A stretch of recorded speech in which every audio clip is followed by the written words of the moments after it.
Chapter 308 Black Flame and Yi Feng. Chapter 308 Black Flame and Yi Feng. Good, I'll head over there now, Feng said. Standing atop a tree, he inspected his surroundings before jumping off the tree and proceeding towards the meeting point. Now that Fire Dance and the others had accomplished the difficult first step, what remained depended solely on luck. If his plan worked, then Fire Dance's group would succeed in escaping. As for directly confronting Dark Star, choosing to face over 3,000 elites from Dark Star was simply suicidal. Oh? Someone's coming over.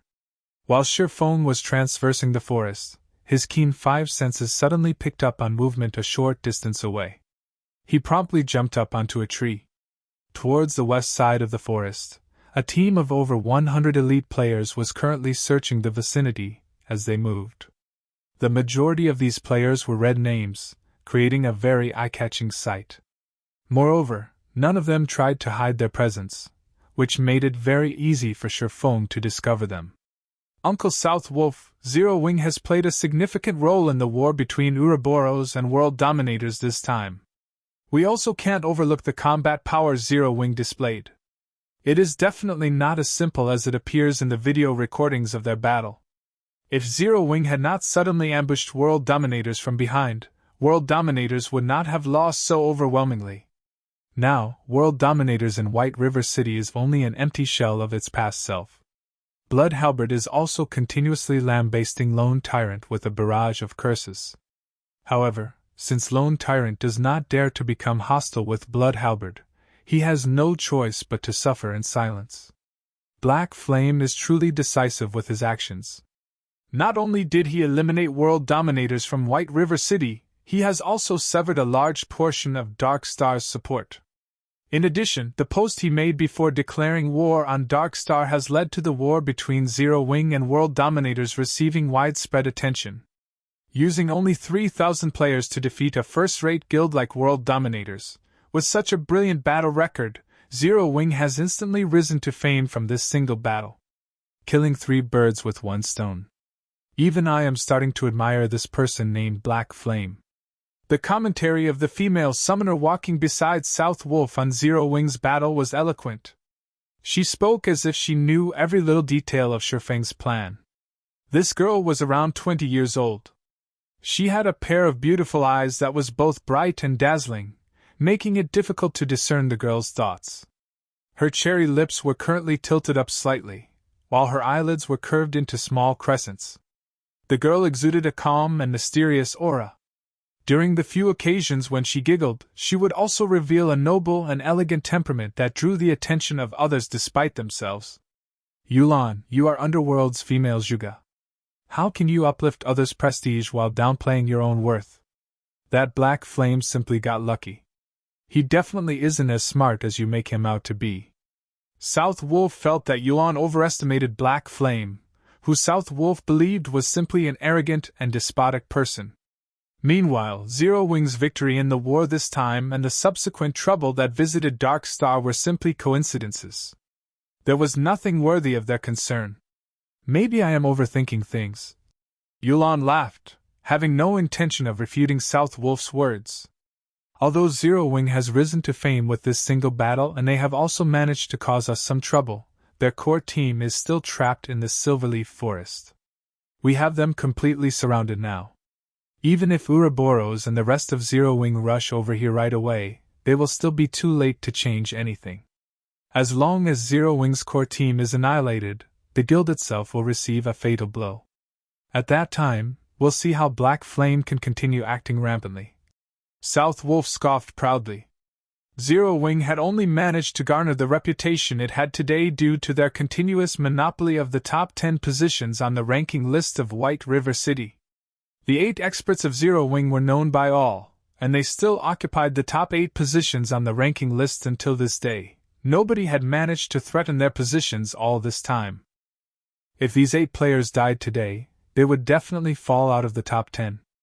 Subsequently, Zero Wing would also lose the fame and prestige it possessed. I guess this could be considered a flaw of guild leader Black Flame. Players have always worshipped the strong.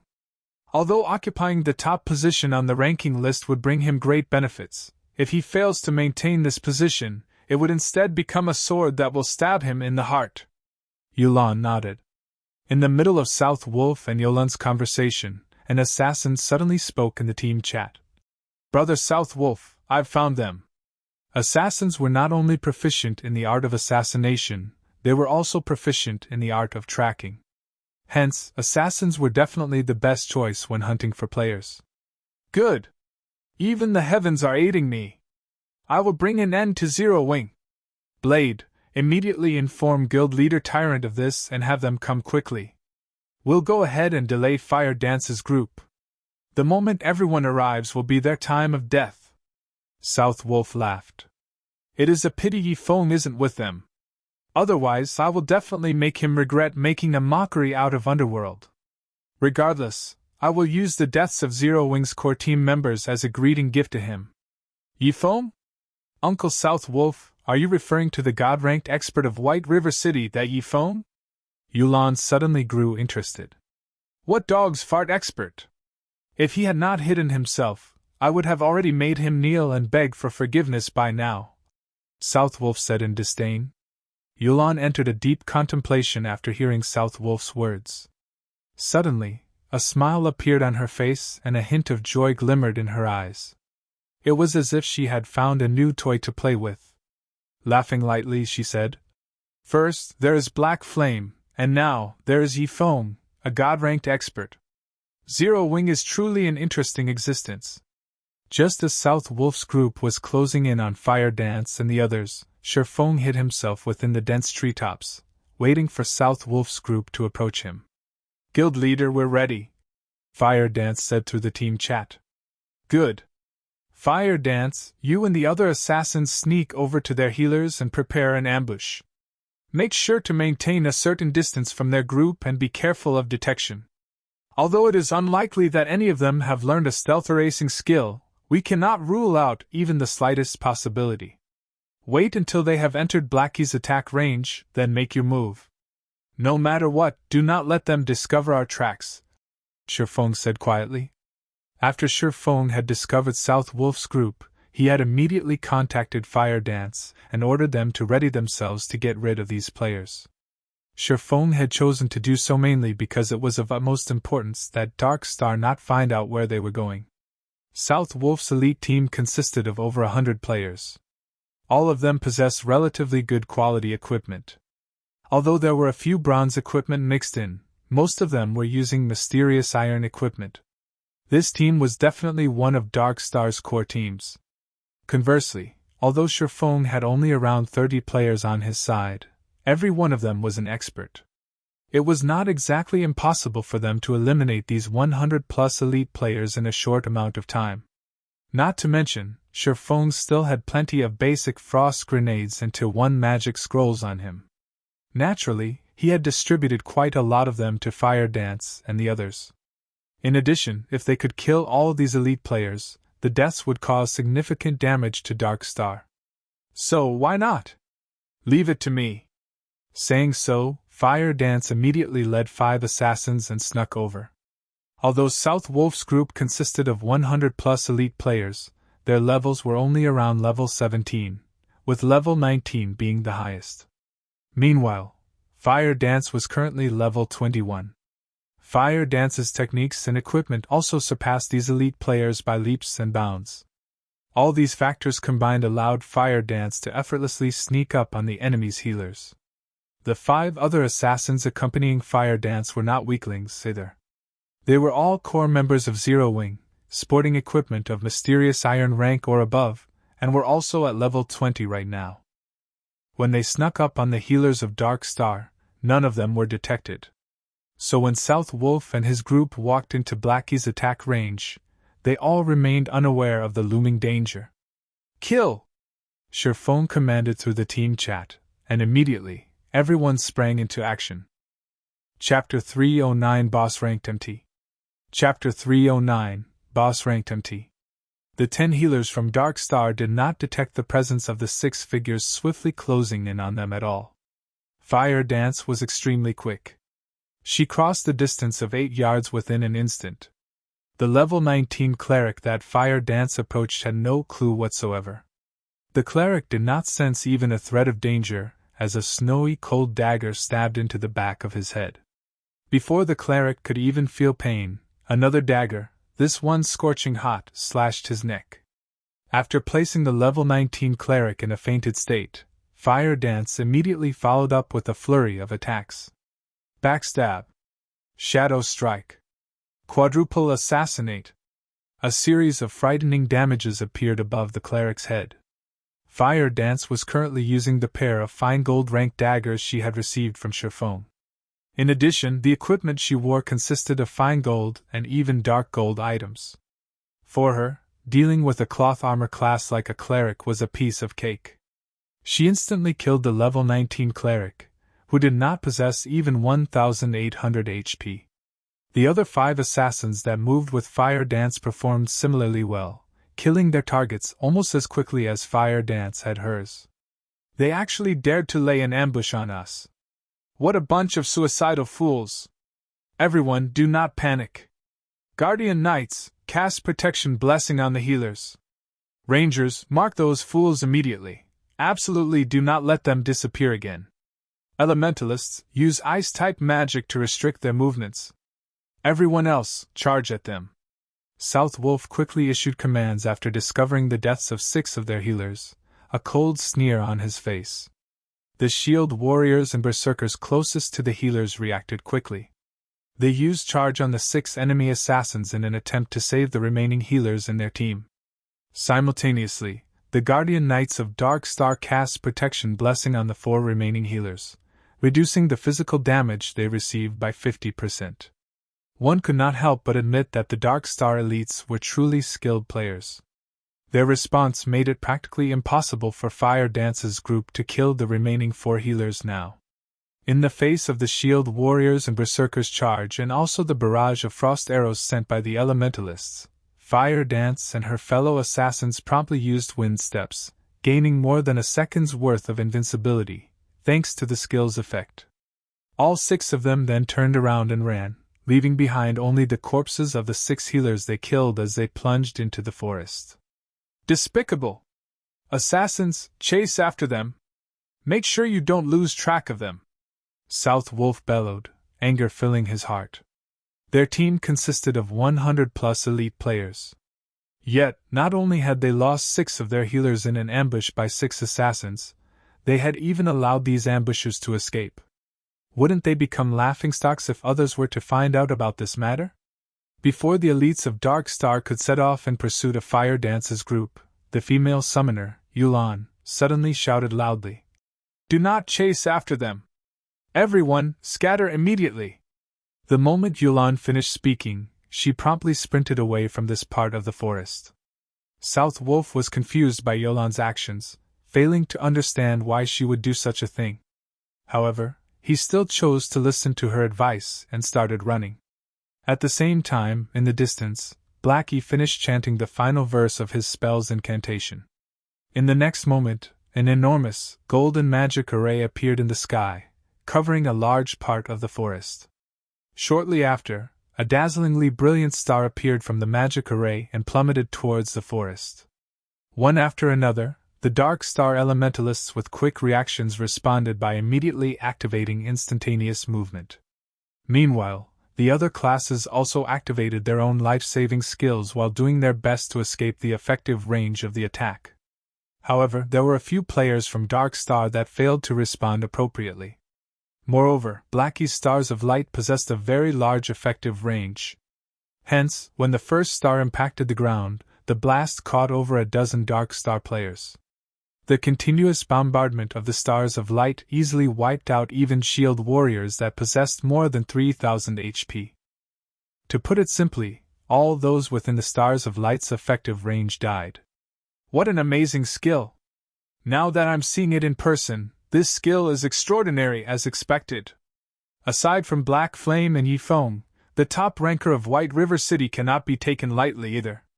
Although Yulan had managed to avoid the bombardment of the stars of light, she still could not help but marvel at the terrifying destructive power of the skill. Yulan, if not for your reminder, we would have lost more than just a dozen or so members. At this moment, South Wolf had yet to recover from his shock. After all, he had originally been standing at ground zero of the attack.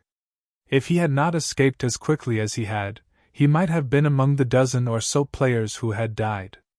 Uncle South Wolf, please contact Guild Leader Tyrant immediately and have them on the lookout in their vicinity.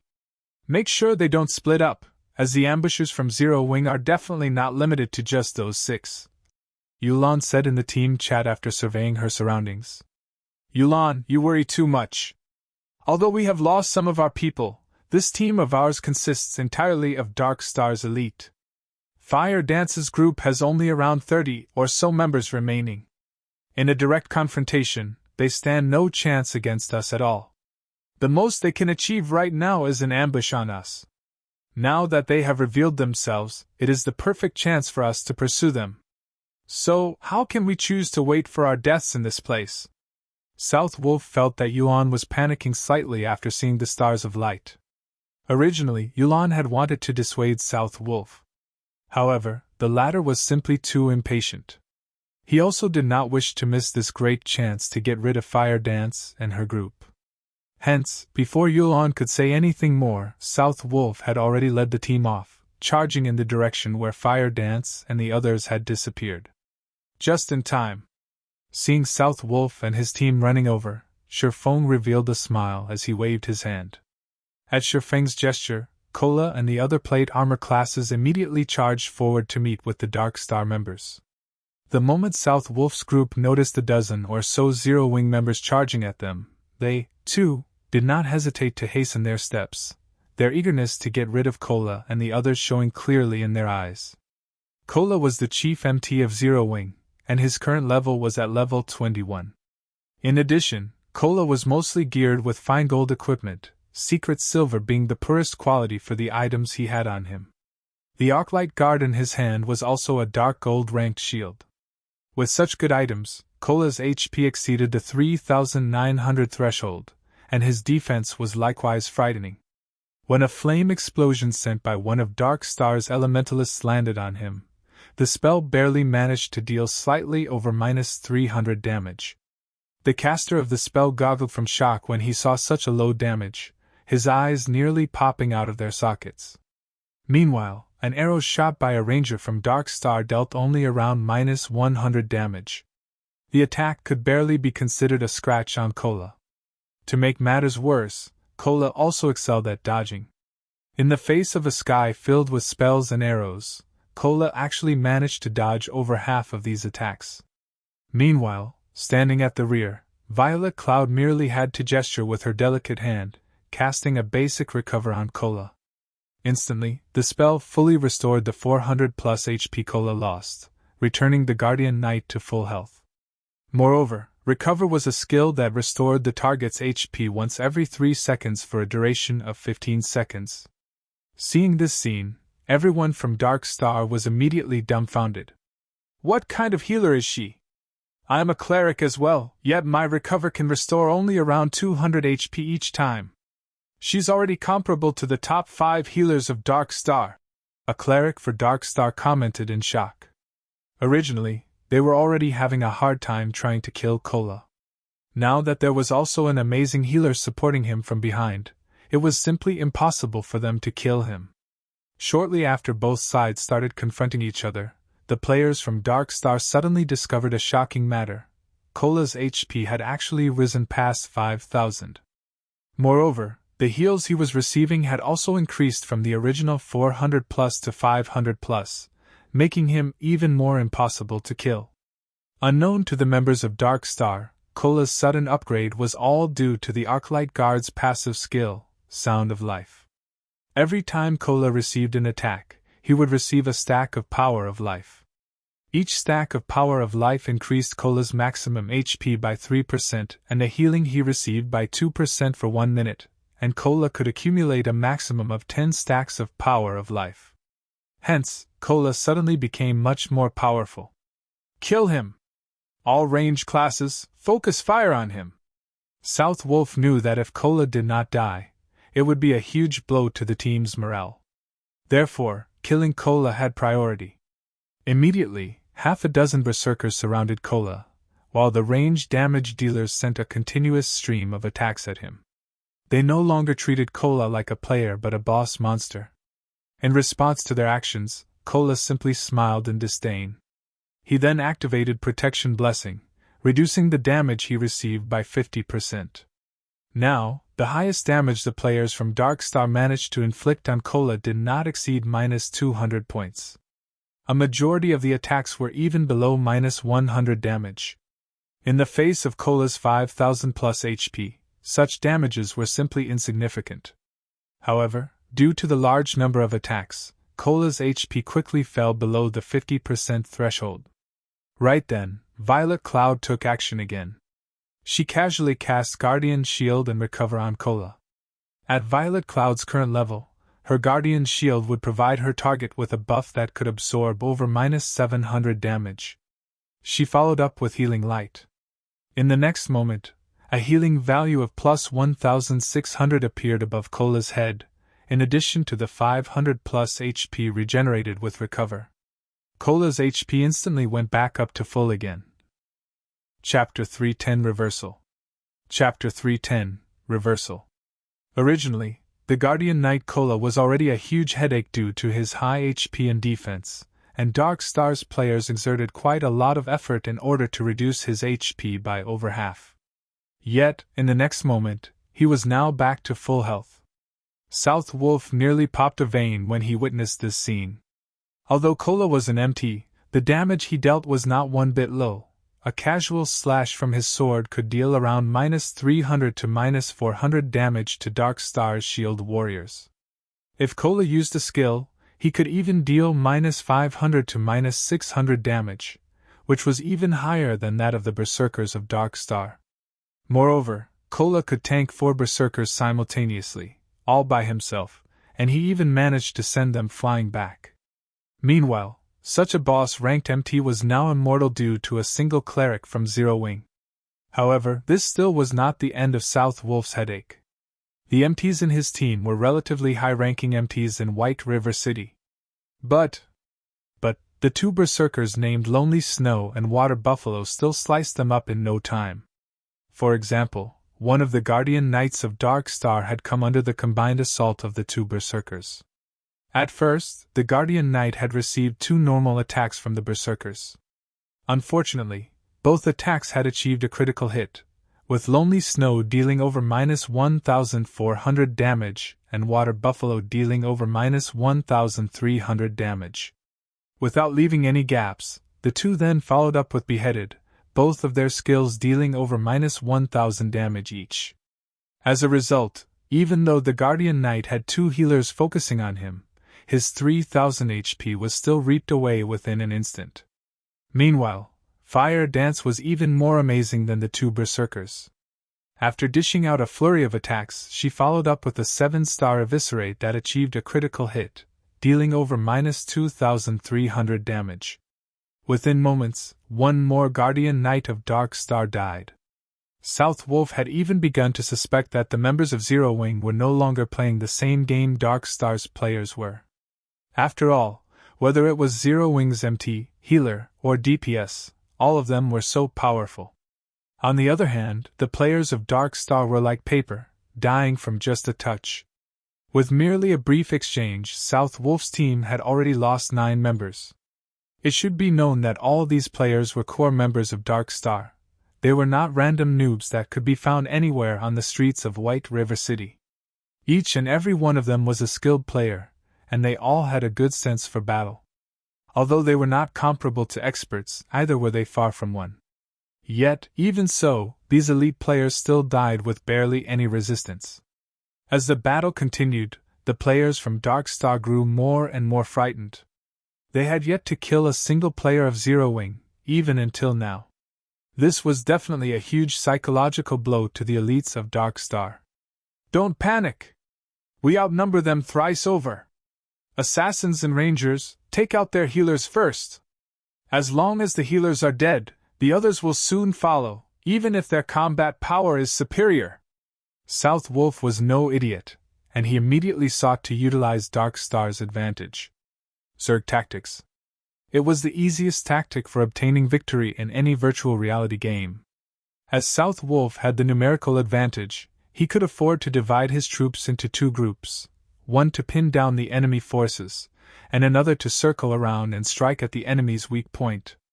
Very quickly, over 20 assassins and rangers from Dark Star flanked Zero Wing's forces and immediately charged towards Violet Cloud's group of 5 healers.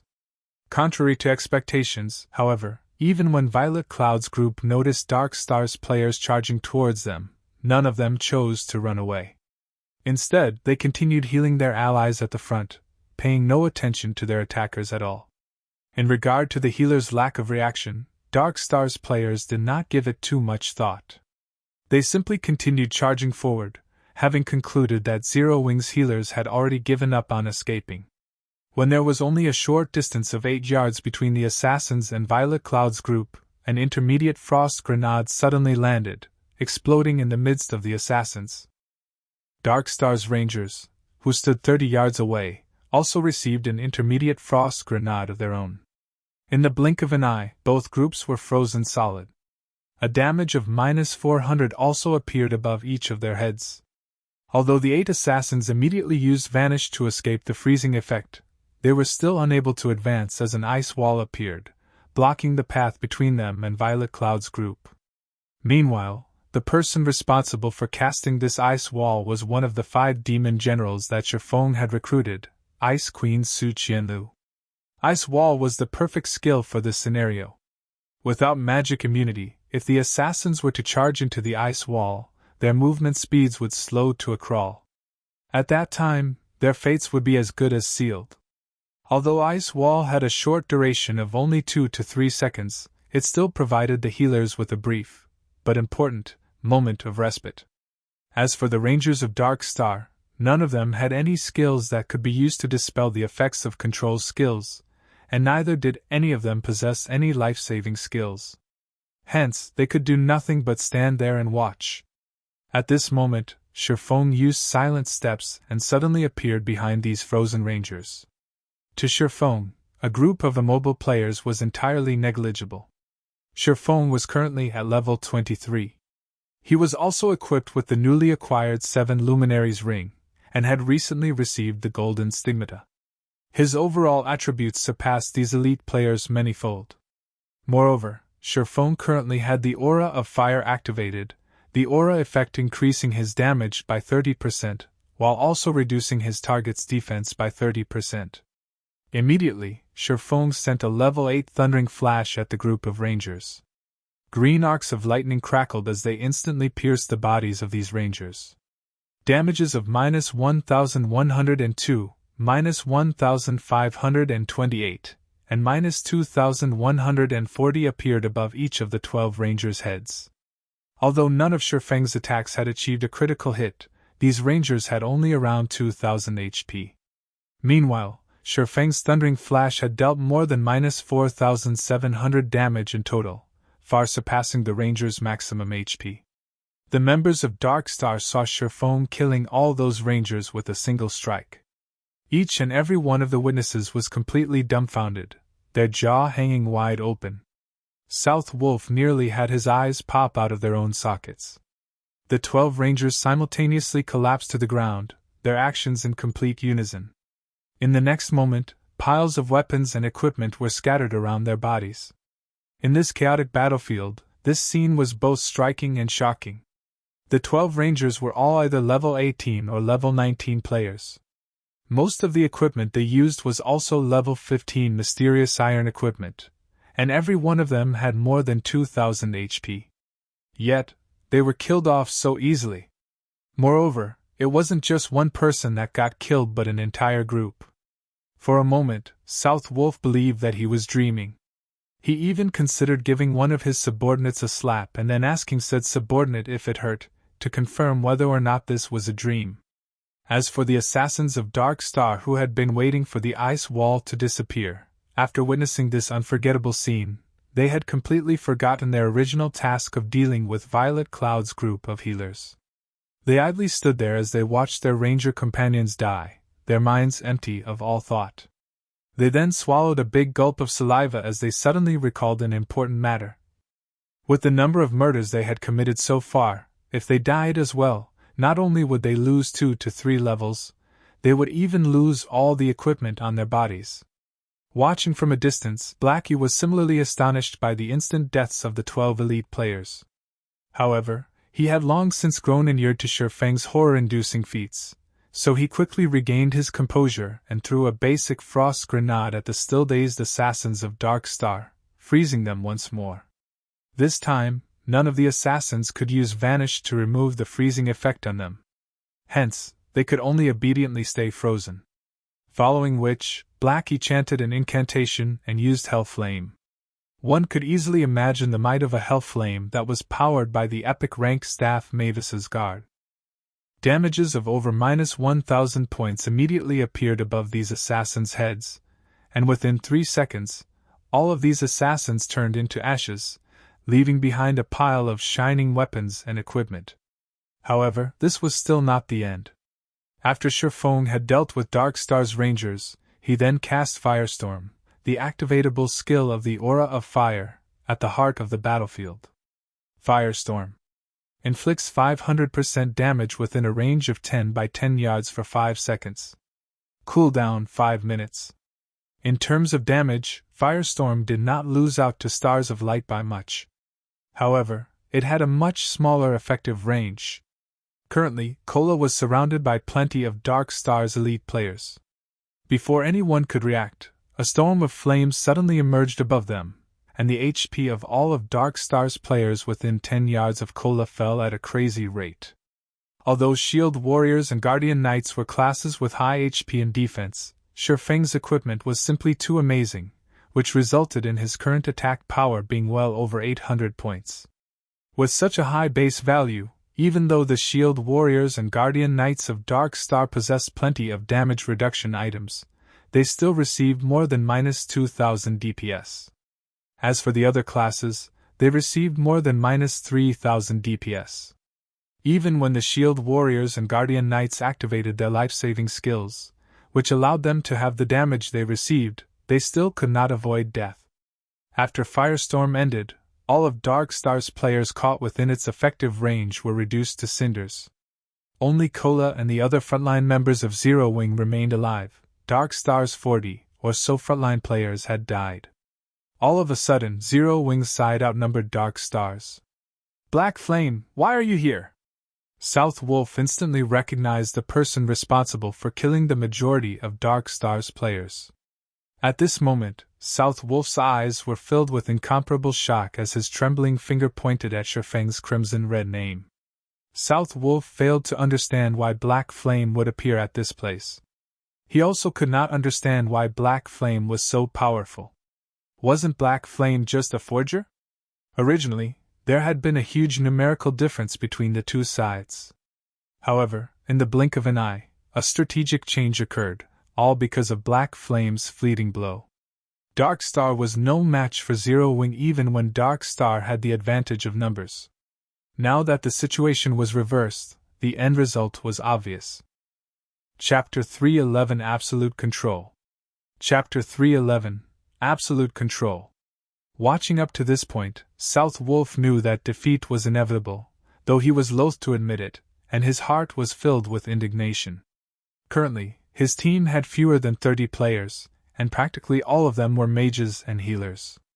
He alone was the only melee class alive. With such a team composition, Dark Star stood absolutely no chance against Zero Wing's core team, which currently consisted of over 30 players. The single sword strike Black Flame had displayed far exceeded South Wolf's imagination. Not only was Black Flame inconceivably fast, his grasp of his skills had also reached perfection, as shown by his single attack's impeccable coverage of all 12 rangers. Such a feat required one to possess excellent control over the skill itself, and the angle of attack as well. South Wolf was no fool, and neither was he a greenhorn that had been playing virtual reality games for only 1 or 2 years. As a representative of Underworld, he had met with and recruited lots of gaming experts before. He had also participated in a considerable number of team battles, so his experience in the virtual gaming world was quite plentiful. Naturally, he understood the strategy Black Flame had used since the start of the battle. Black Flame made the Guardian Knights, Shield Warriors, and other plate armor classes charge forward to lure the members of Dark Star into gathering around them. The female cleric, Violet Cloud, was pivotal to this strategy. Although on the surface her healing ability was only double that of the healers of Dark Star, the effectiveness she displayed during the team battle far surpassed that of 3 or 4 healers combined. Violet Cloud had an excellent grasp of the battle situation. Not only could she keep Cola alive and well, she could also simultaneously stabilize several other players' HP. Throughout the battle, she performed smoothly and calmly. She was definitely not an existence to be trifled with. Originally, Zero Wing already had powerful experts like Fire Dance, the team leader of Zero Wing's core team, and Blackie, the number 1 player on White River City's ranking list. Now, South Wolf suddenly discovered that Zero Wing possessed not only Fire Dance and Blackie, Cola and Violet Cloud were definitely first-rate experts as well. Everyone else in Zero Wing's core team were also all experts. Meanwhile, Black Flame, who had suddenly appeared, was even more terrifying. The strength he displayed far surpassed that of all those previously mentioned. The scene South Wolf witnessed was like a replay of the God-ranked expert Yi Feng slaying the hundreds of players of Martial Union. South Wolf could not figure out why there were so many experts gathering at a newly established guild like Zero Wing. Even a guild that was newly established by a major corporation could not achieve what Zero Wing had managed in such a short amount of time. South Wolf truly wondered how Black Flame had accomplished such a feat. Although South Wolf was shocked by Black Flame's personal strength and by Blackie, who possessed a strategic-level skill that could affect the entire battlefield. Black Flame, you are indeed amazing. However, the entire Silverleaf Forest is already under Dark Star's control. Although your team of 30 or so players can easily defeat an elite team with more than 100 players, do you think you can do the same against 3,000 players? You have simply delayed the time of your demise.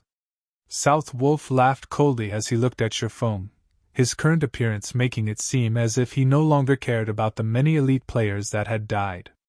Let's go. It will be their time of death when Guild Leader Tyrant arrives. Since his team was no match for Zero Wing, South Wolf naturally would not remain in this place and increase his losses. The fact that he had discovered Black Flame, Zero Wing's guild leader, here easily made up for the elite players he lost. After all, Black Flame's death would become a huge blow to Zero Wing's reputation and prestige in White River City. Coming and going as you wish, do you think the Silverleaf Forest is your house? Feng smiled calmly, his eyes revealing a cold, killing intent. Since you've already pursued us to this place, I insist that you stay. Do you think you can keep me here? South Wolf laughed in disdain. He was an assassin, the class that boasted the greatest survivability in the wild. If he hid himself in the dense forest, nobody would be able to find him. You can try. If any single one of you manages to escape today, then I will let you go. Feng waved, and all 30-plus members of Zero Wing immediately charged forward, starting their hunt of South Wolf and the surviving players of Dark Star. The reason why South Wolf had never participated in the battle before was to leave a path of retreat for himself. This was a habit of his. After all, once he entered combat status, he could no longer use stealth. At that time, he would only be left with Vanish to enter stealth mode. However, Vanish was a life-saving skill, so it should only be used at the most crucial of moments. Looking at the enemy players charging at him, South Wolf revealed a disdainful expression.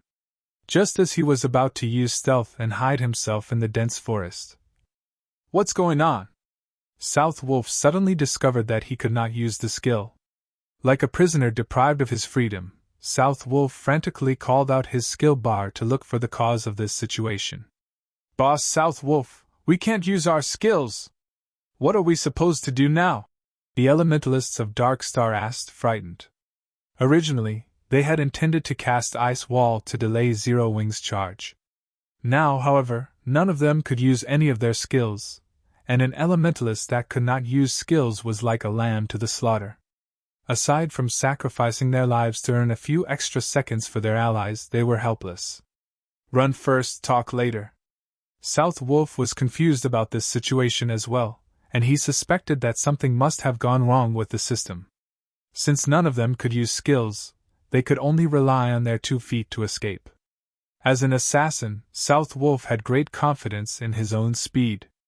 However, just as he was turning to escape, he suddenly discovered that his movement speed had been greatly reduced.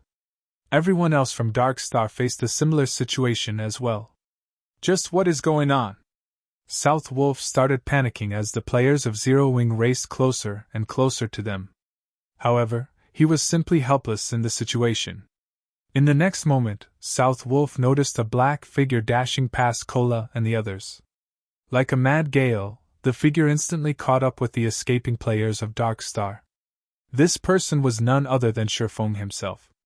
At present, Feng's agility exceeded 240 points, and there were also the bonuses provided by the equipment he wore.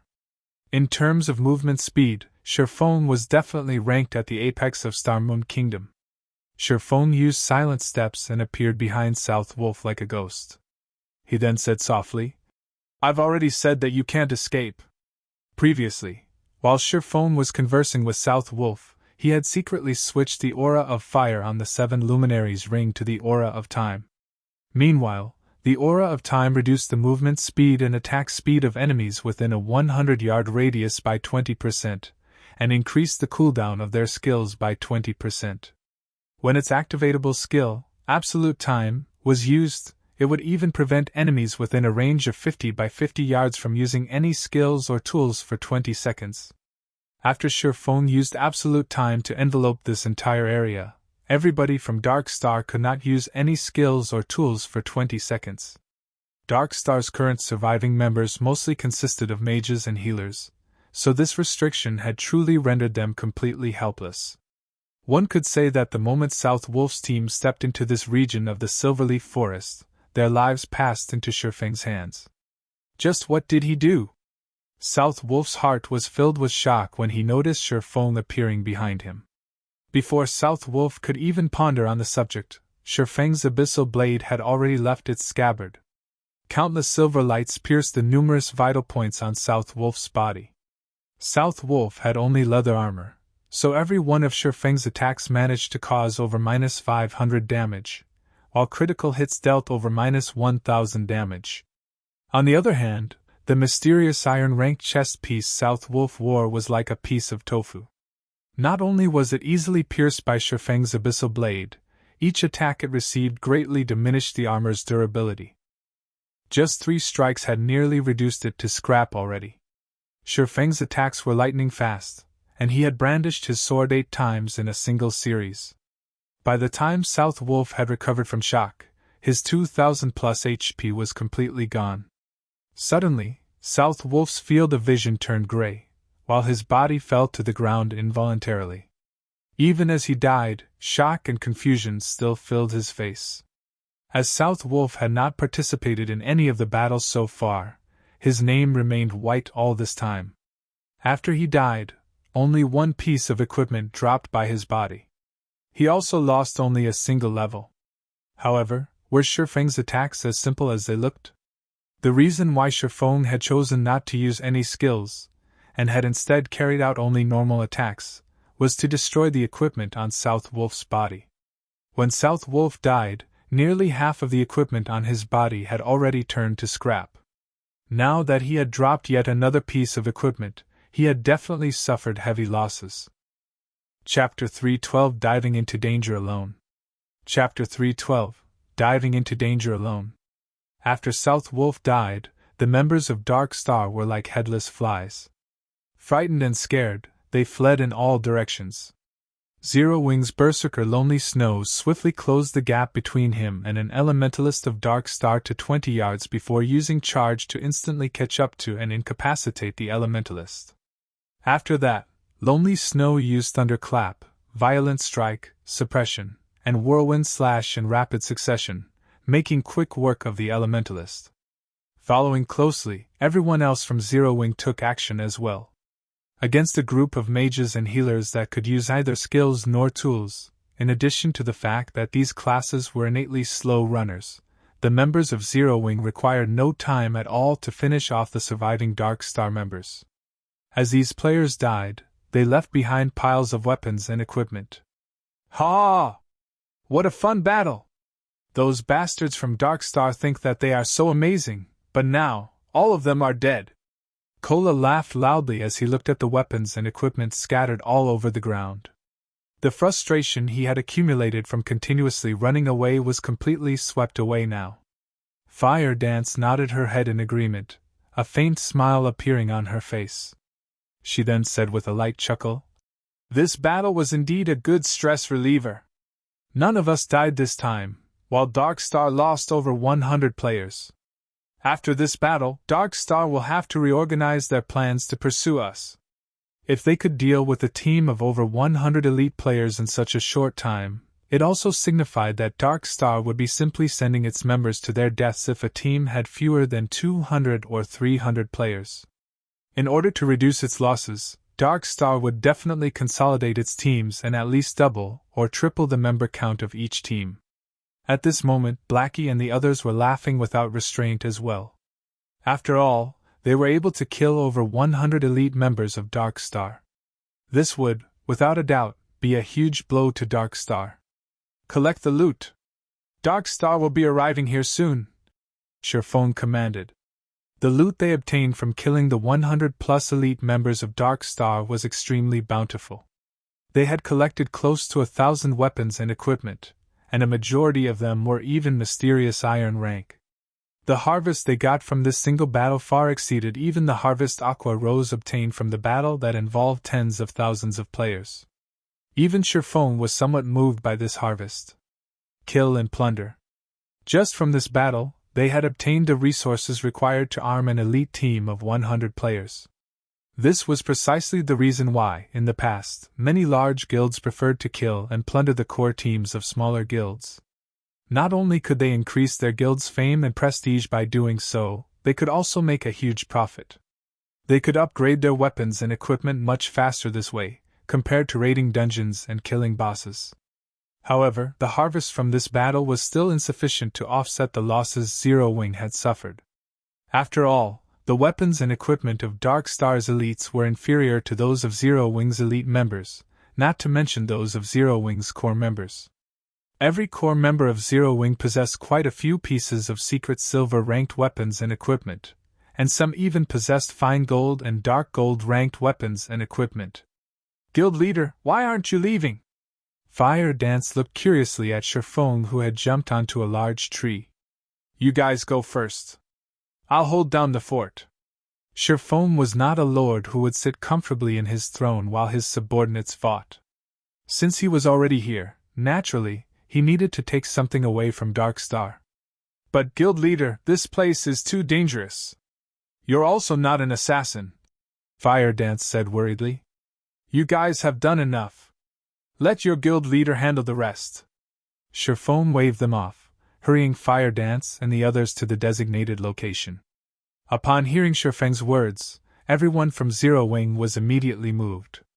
In God's domain, guild leaders who were willing to brave danger for his fellow guild members were definitely as rare as a phoenix's feather.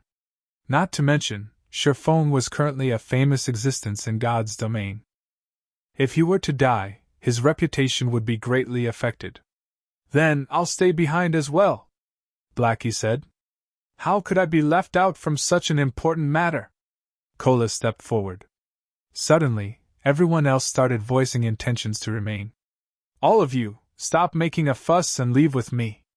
You all will only be a hindrance to guild leader if you stay behind." Fire Dance could feel the cold killing intent radiating from Feng at this moment. She knew that he could no longer hold himself back. She then raised her head and looked at Feng, saying, "Guild leader, you have to be careful. Rest assured I know my own limits." Feng laughed. He then retrieved a basic stealth scroll from his bag. This scroll allowed players to enter stealth mode. The stealth scroll's effect had a duration of 1 hour, and as long as players did not carry out any attacks during this period of time, the scroll would remain in effect. Shortly after Fire Dance and the others departed, Yulan came hurrying over to this place with a huge team of more than 300 players. Sure enough, all of them died. Yulan sighed softly when she saw the ground littered with corpses. However, she was not surprised by this outcome. Obviously, the ambush before was meant to lure them into a trap. However, South Wolf had been too eager for success, which resulted in a team wipe, as she had expected. Revive them, Yulan said to the healers in her team. Immediately, the 30-plus healers in the team started using resurrection skills. If players died outside of a dungeon, there were two methods for them to revive. The first method was to revive back at the cemetery. However, players were required to wait for half an hour before they could do so. The other method was to have one of the healer classes use a resurrection skill. Players could be revived immediately using this method. However, upon resurrection, players would have to wait another 10 minutes before resurrection skills could be used on them again. A short while later, all 100-plus elite players had been revived. Meanwhile, after being resurrected, South Wolf felt fortunate over the fact that he was not a red name. He had only lost one piece of equipment and fallen by one level after he died.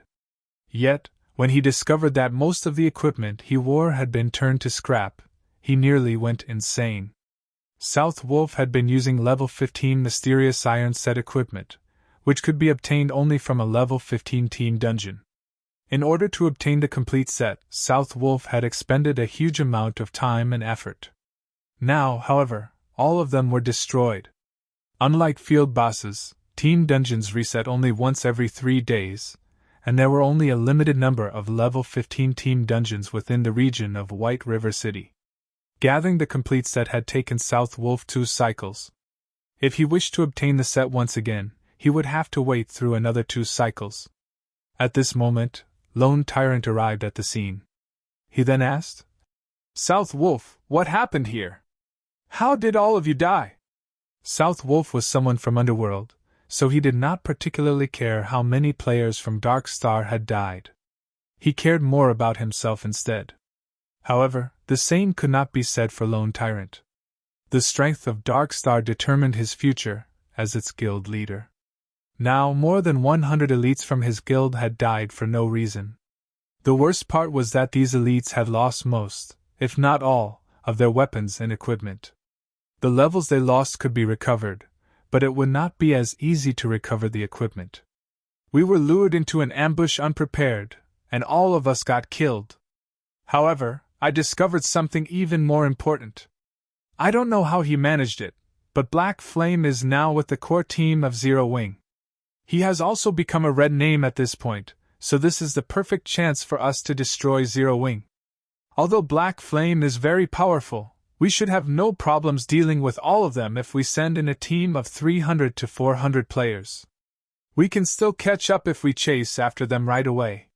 South Wolf's words immediately allowed Lone Tyrant and Yulan to come to a realization.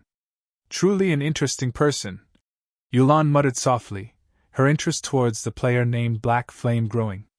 As for Lone Tyrant, his expression turned grim upon receiving this piece of information. Obviously, with Black Flame commanding Zero Wing's core team, their combat power had increased to frightening heights. Also, from South Wolf's description of the one-sided battle that took place before, Lone Tyrant also learned that Black Flame was a great expert. Not only did Black Flame possess extraordinary combat power, he also possessed a strategic level skill. A team of 100 elite players would definitely be insufficient to deal with him. Hence, they needed to rearrange their team compositions. Each team now had to have 200 players at the very least. Otherwise, they would only suffice as cannon fodder. Black Flame, you've actually dared show yourself here. Since you've come seeking your own death, don't even think about leaving this place alive today. Lone Tyrant revealed a sinister expression. He inwardly mocked Feng for his foolish actions. In order to save Zero Wing's core team, Feng had actually disregarded the dangers and barged into Lone Tyrant's domain. Feng must not know how to write the word death. Chapter 313 Killing the Commander. Chapter 313 Killing the Commander. Gather everyone immediately and surround this area. I don't believe that they can grow wings and fly away. Lone Tyrant sternly issued his command.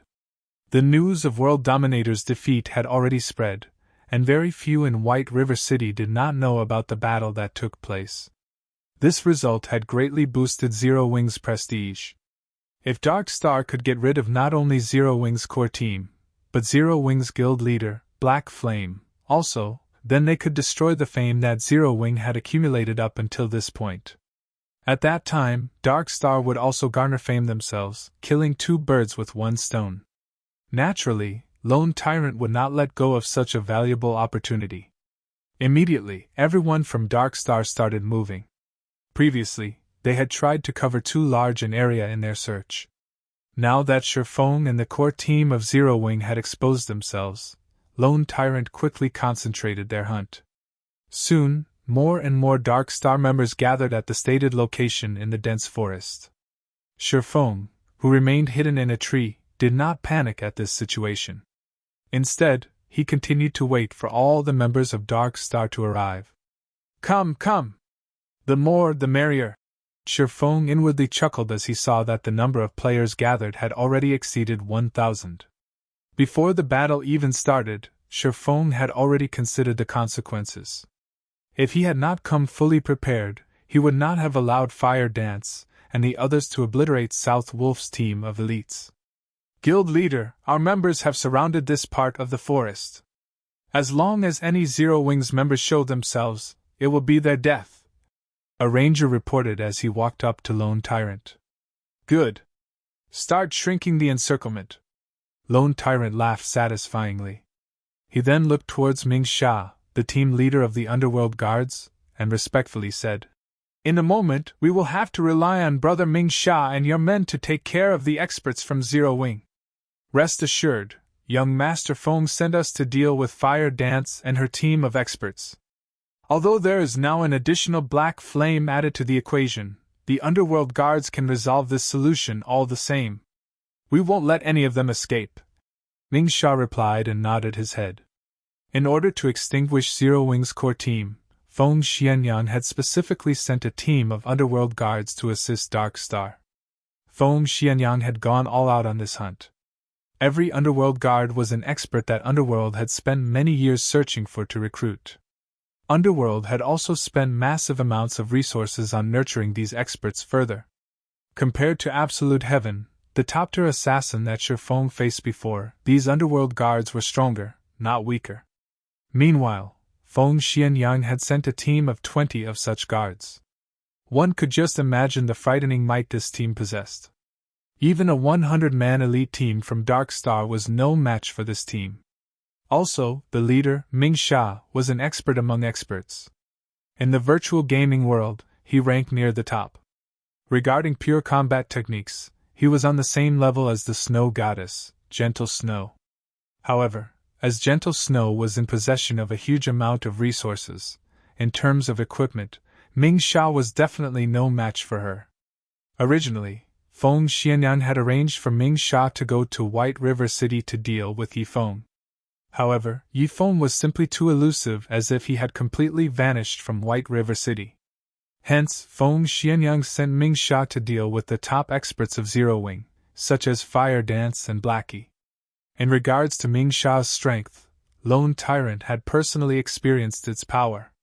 Even though he was clearly above Ming Sha in terms of levels, and his equipment was of higher quality, he still suffered defeat at Ming Sha's hands in less than 20 exchanges. On the other hand, he had only managed to reduce Ming Sha's HP by 1/10. Meanwhile, after taking some time to focus on upgrades, Ming Sha's equipment could now compare to Lone Tyrant's. Now, Ming Sha was mostly geared with several pieces of level 15 secret silver set equipment, and fine gold equipment. He also wielded a level 15 fine gold greatsword, the Bone Shatterer. His equipment certainly ranked at the very top of White River City. Lone Tyrant had estimated that, if he fought Ming Sha now, he would last 10 exchanges at most before his defeat. Now that he had so many players surrounding this area and a powerful team of experts like the Underworld Guards supporting him, even a top-tier assassin like Fire Dance could not escape. Just as Lone Tyrant felt confident and was about to declare that he would annihilate everyone from Zero Wing, a figure suddenly appeared in the top of a nearby tree. "Someone's there!" Ming Sha, who possessed acute senses, immediately discovered the figure. As Ming Sha turned his sights to the intruder, everyone similarly followed his line of sight. Indeed, in the top of the tree, they discovered a person quietly watching them. Black Flame! South Wolf immediately recognized the figure, his eyes burning with rage as he revealed this person's identity. At South Wolf's reminder, everyone finally realized Feng's identity. After all, Black Flame had always been a mysterious existence, and most players had never actually seen Black Flame before. Now that this intruder had revealed himself, everyone from Dark Star discovered that Black Flame was just an ordinary-looking, middle-aged man. He did not even possess the type of aura that a guild leader should have. No matter how they looked at him, he was only an ordinary man. "So, it is guild leader Black Flame. I didn't expect you to show yourself here. Since you have refused to walk the path towards heaven and have instead barged your way down to hell, today will be the day that you die." Lone Tyrant laughed coldly. He then commanded, "Everyone kill him!" Immediately, over 1,000 players from Dark Star surrounded and charged at Feng. Their encirclement was tightly packed, and not even a fly could get past them. Faced with over 1,000 players charging at him, Feng did not panic in the slightest. Instead, his eyes emanated a chilling glow as he glared down at Lone Tyrant, smiling faintly. It was as if these 1,000+ players meant nothing to him. Meanwhile, as the recipient of this gaze, Lone Tyrant's heart inadvertently quivered. However, Lone Tyrant quickly dispelled this feeling because he did not believe Feng could do anything to him while so many players surrounded him. In the next moment, however, Feng vanished from the treetop and everyone's sight. "This is not good! He's trying to escape! Quickly use flare!" Lone Tyrant hurriedly shouted. The Rangers quickly used flare upon receiving Lone Tyrant's command, brightly illuminating the surrounding area. Within the effective range of flare, all stealth-type skills would lose their effects. Yet, even after tens of flares had been launched, Feng's figure still could not be found. What the players of Dark Star did not know was that, after Feng had activated the Ring of Nothingness, his first task was not to escape, but to leap forward and charge towards the tree closest to Lone Tyrant. Hence, the flares used to seal his path of escape served no purpose whatsoever. "Damn it! He plans to kill his way over! Use flare and shine Guild Leader Tyrant's surroundings!" When Yulan recalled the faint smile on Black Flame's face as he pinned Lone Tyrant with a glare, she instinctively felt that Feng aimed to kill the commander. Only by doing could Feng possibly redeem Zero Wing's fame and prestige. At that time, even if Dark Star managed to annihilate Zero Wing's core team, it would not damage Zero Wing's reputation if Lone Tyrant, Dark Star's guild leader, died at Black Flame's hands. After all, even though Zero Wing only had tens of players on their side, they would still have managed to kill Dark Star's guild leader while under the protection of over 1,000 players. At that time, Dark Star would be the one suffering humiliation. "Why are you all still daydreaming? Move!" Yulan angrily shouted when she noticed that none of Dark Star's rangers had reacted. However, Yulan suddenly felt that something was amiss. Instead of looking towards the outskirts of the encirclement, all of these rangers stared at the space above her. Immediately Yulan raised her head, discovering a figure falling towards her, and this figure was none other than Feng himself. Panic surfaced on Lone Tyrant's face. He never imagined that Feng would be so suicidal as to come for his life. "Black Flame, if you wish to die, then I'll grant your wish." The corners of Lone Tyrant's mouth raised slightly.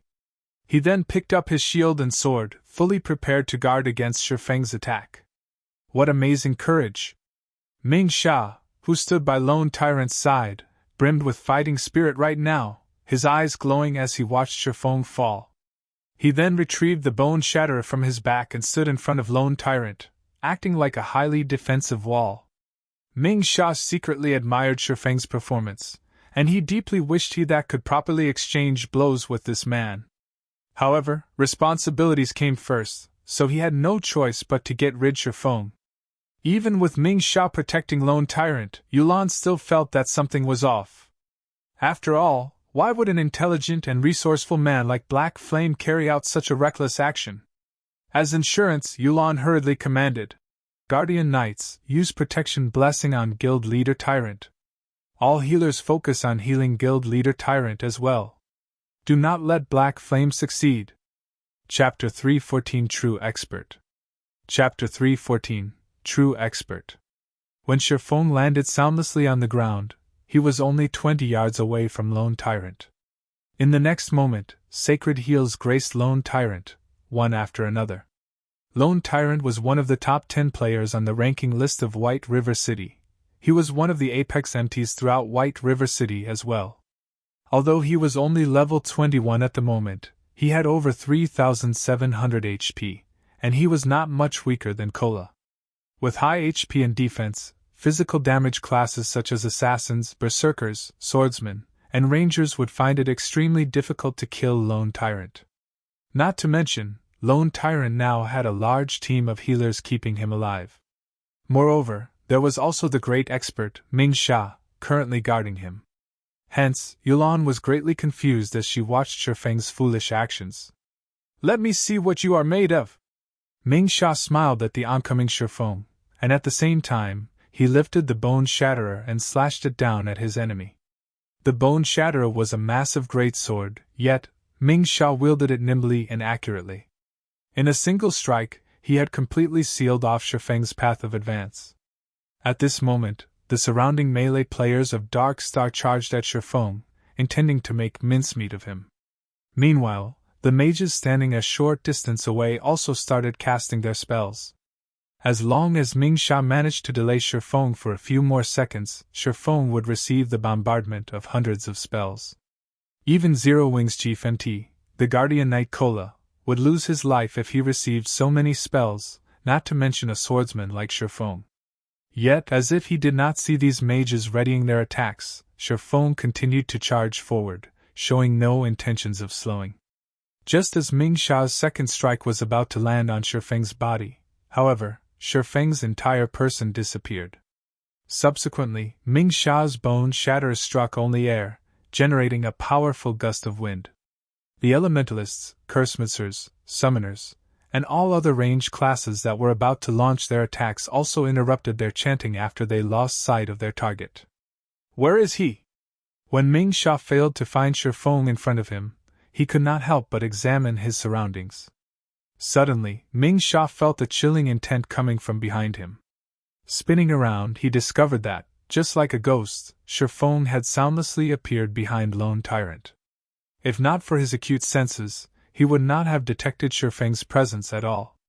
After Feng used silent steps to appear behind Lone Tyrant, he immediately activated Absolute Time.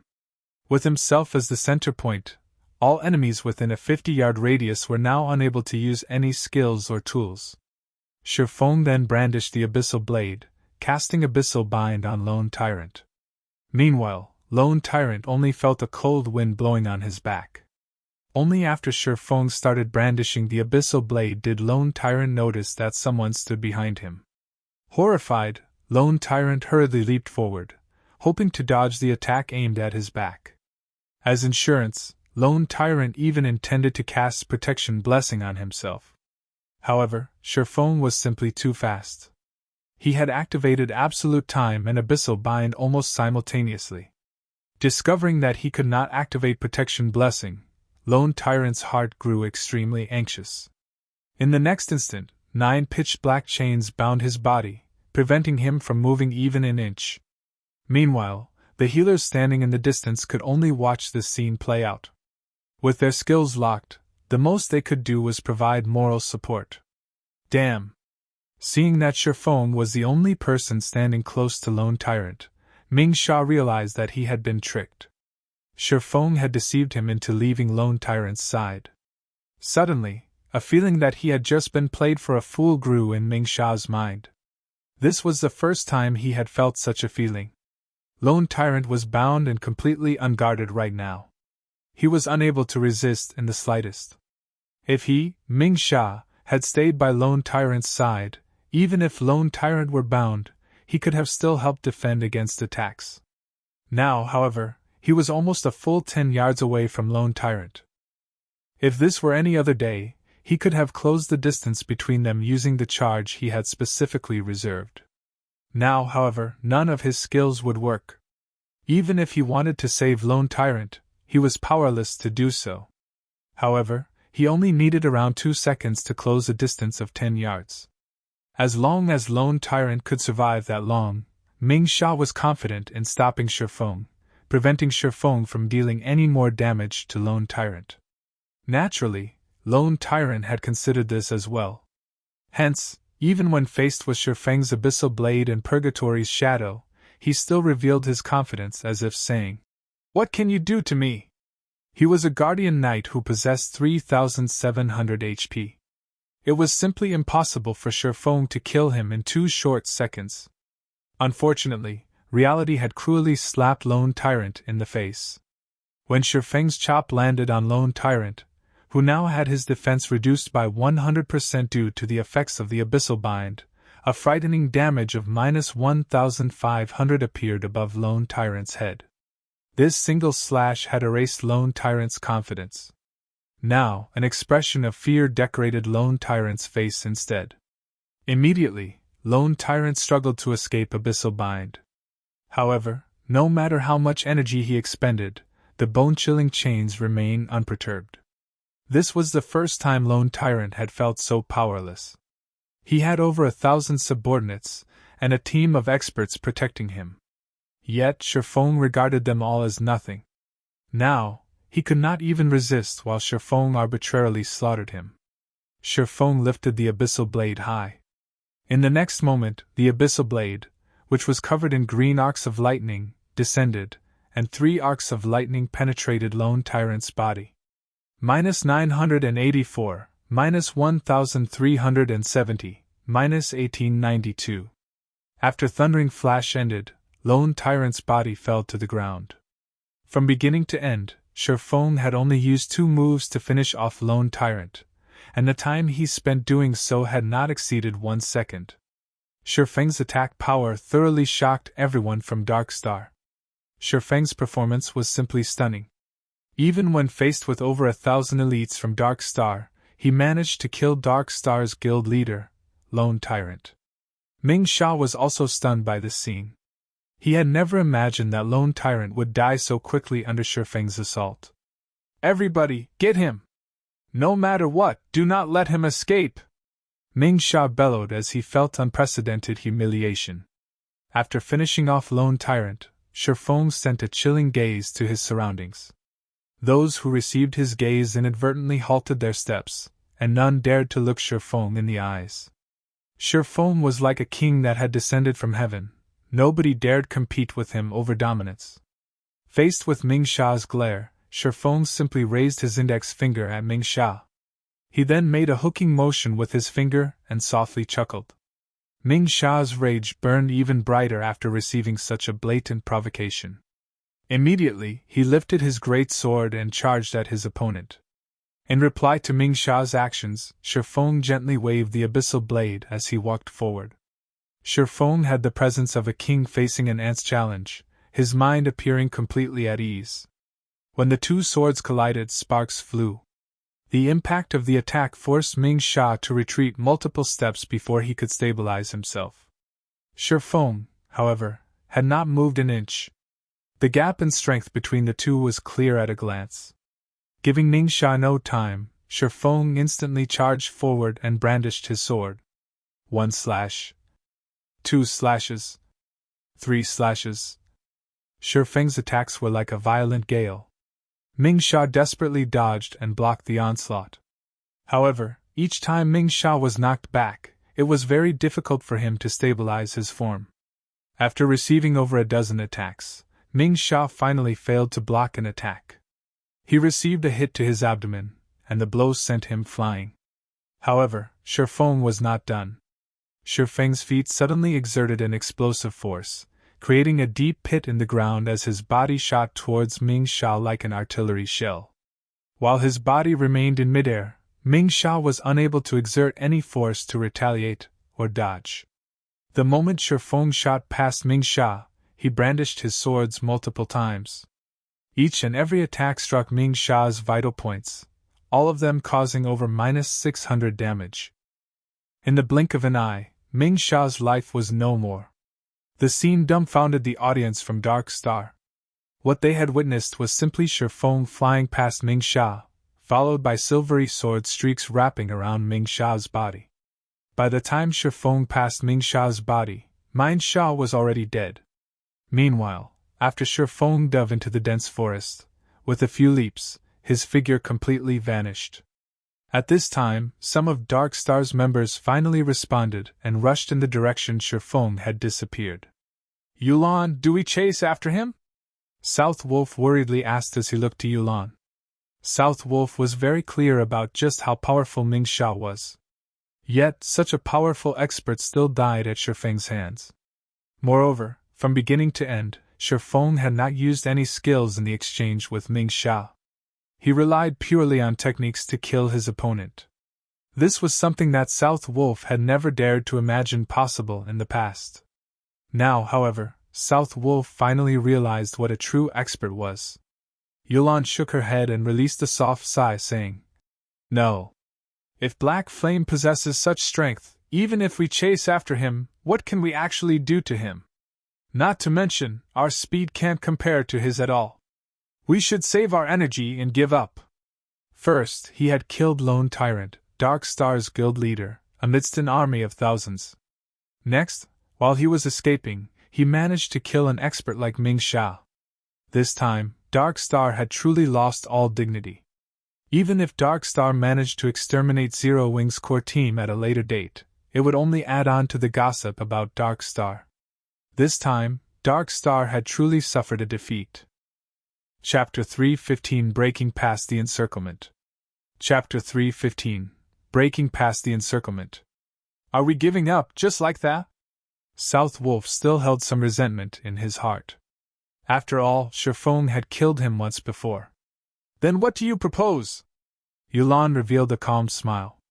She then pointed towards the direction of the silverleaf forest in which Feng had disappeared, saying, "If you aren't satisfied, be my guest. However, you have already fully experienced Black Flame's horrifying might. Under that complete silencing skill, he can easily kill whoever he wants. As long as the cooldown for that skill refreshes, he might turn around and start another massacre. At that time, the first target he'll go after will be you." When South Wolf heard her reasoning, cold sweat permeated his forehead as he recalled the scene of Feng killing Ming Sha before escaping. Even until now, fear lingered within him. But how should we explain things to young Master Feng? Although South Wolf feared Feng Xianyang was not someone he could afford to provoke. "I'll deal with young Master Feng. Today, we experience Black Flame's true strength, so consider it a great harvest. As for the other matters, let's leave those to Guild Leader Tyrant to deal with," Yulan said as she revealed a mysterious smile. She then turned around and left. Feeling helpless, South Wolf sighed and departed with Yulan.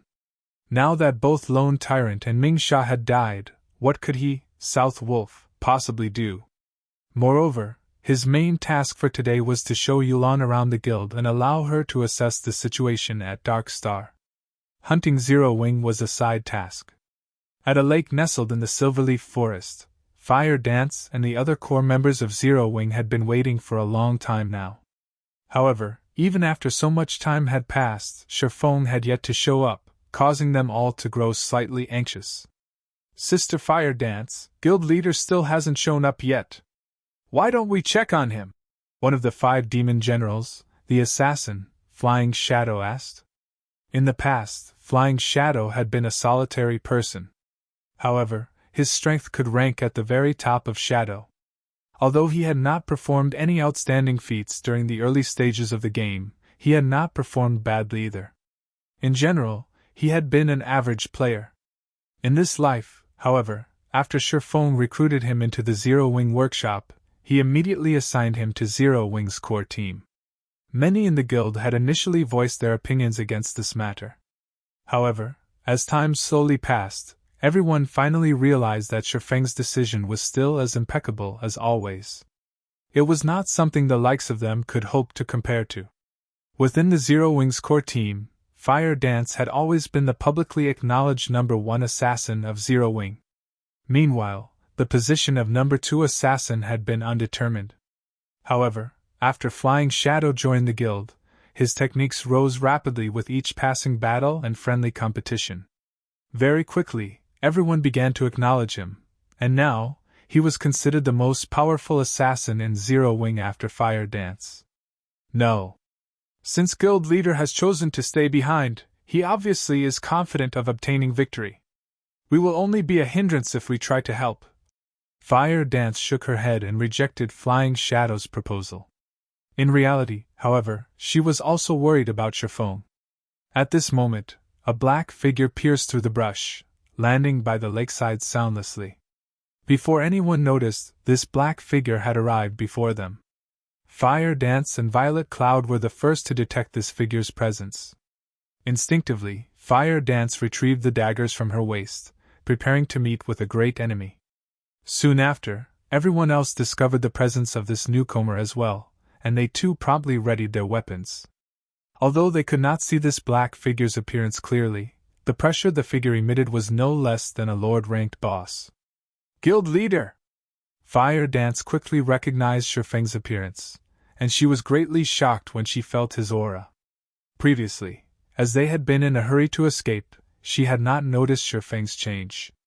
Now that she confronted Feng, face to face, she suddenly realized that Feng's strength had greatly improved. Right now, even she could not determine exactly how powerful Feng was. It was especially true for the sharp and frightening aura he emanated. It seems that all of you have improved greatly recently. You actually managed to discover me so quickly. Feng examined his guild members and revealed a satisfied smile. Battles in God's Domain were unlike any other virtual reality game. The improvement of a person's strength was not limited to techniques and equipment. One must also possess a bestial intuition. After all, the penalty for death was not low, so such an intuition was essential when engaged in combat in the fields.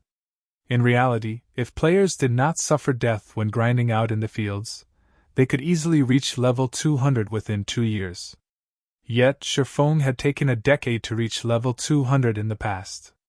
Death was inevitable when battling in God's Domain. In the past, Feng had died countless times while participating in all sorts of combat. In God's Domain, danger always lurked around the corner. Guild wars were only a small part of the dangers in God's Domain. Thus, it was of utmost importance for a player to nurture a bestial intuition to avoid unnecessary deaths. It was also a key to leveling up quickly. People's lives in reality were simply too peaceful, so this bestial intuition had been completely buried deep in their bodies.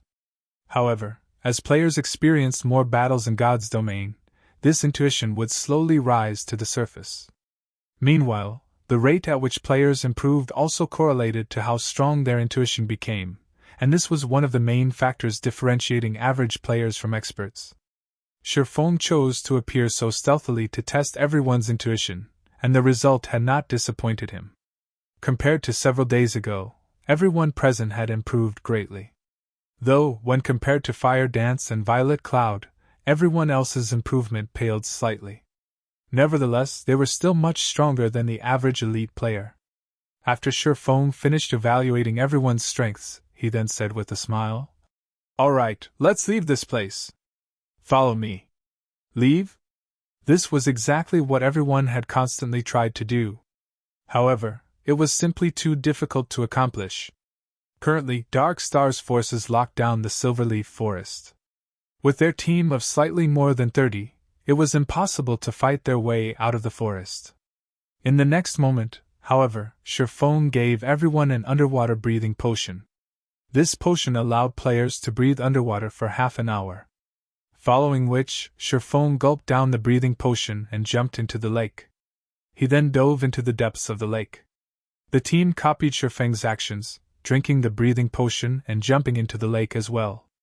This lake was not just a pool of stagnant water. Instead, it connected to the other lakes found in the Silverleaf Forest. A player in the past had accidentally stumbled on this particular secret. This player had only managed to discover the secret as he tried to catch the silver carp found in the silverleaf forest. The silver carp was a precious cooking ingredient, and its flavor far surpassed the carp found in the real world.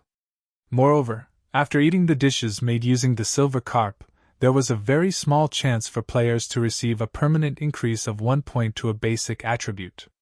Players could receive up to a total of 20 attribute points through consuming these delicacies.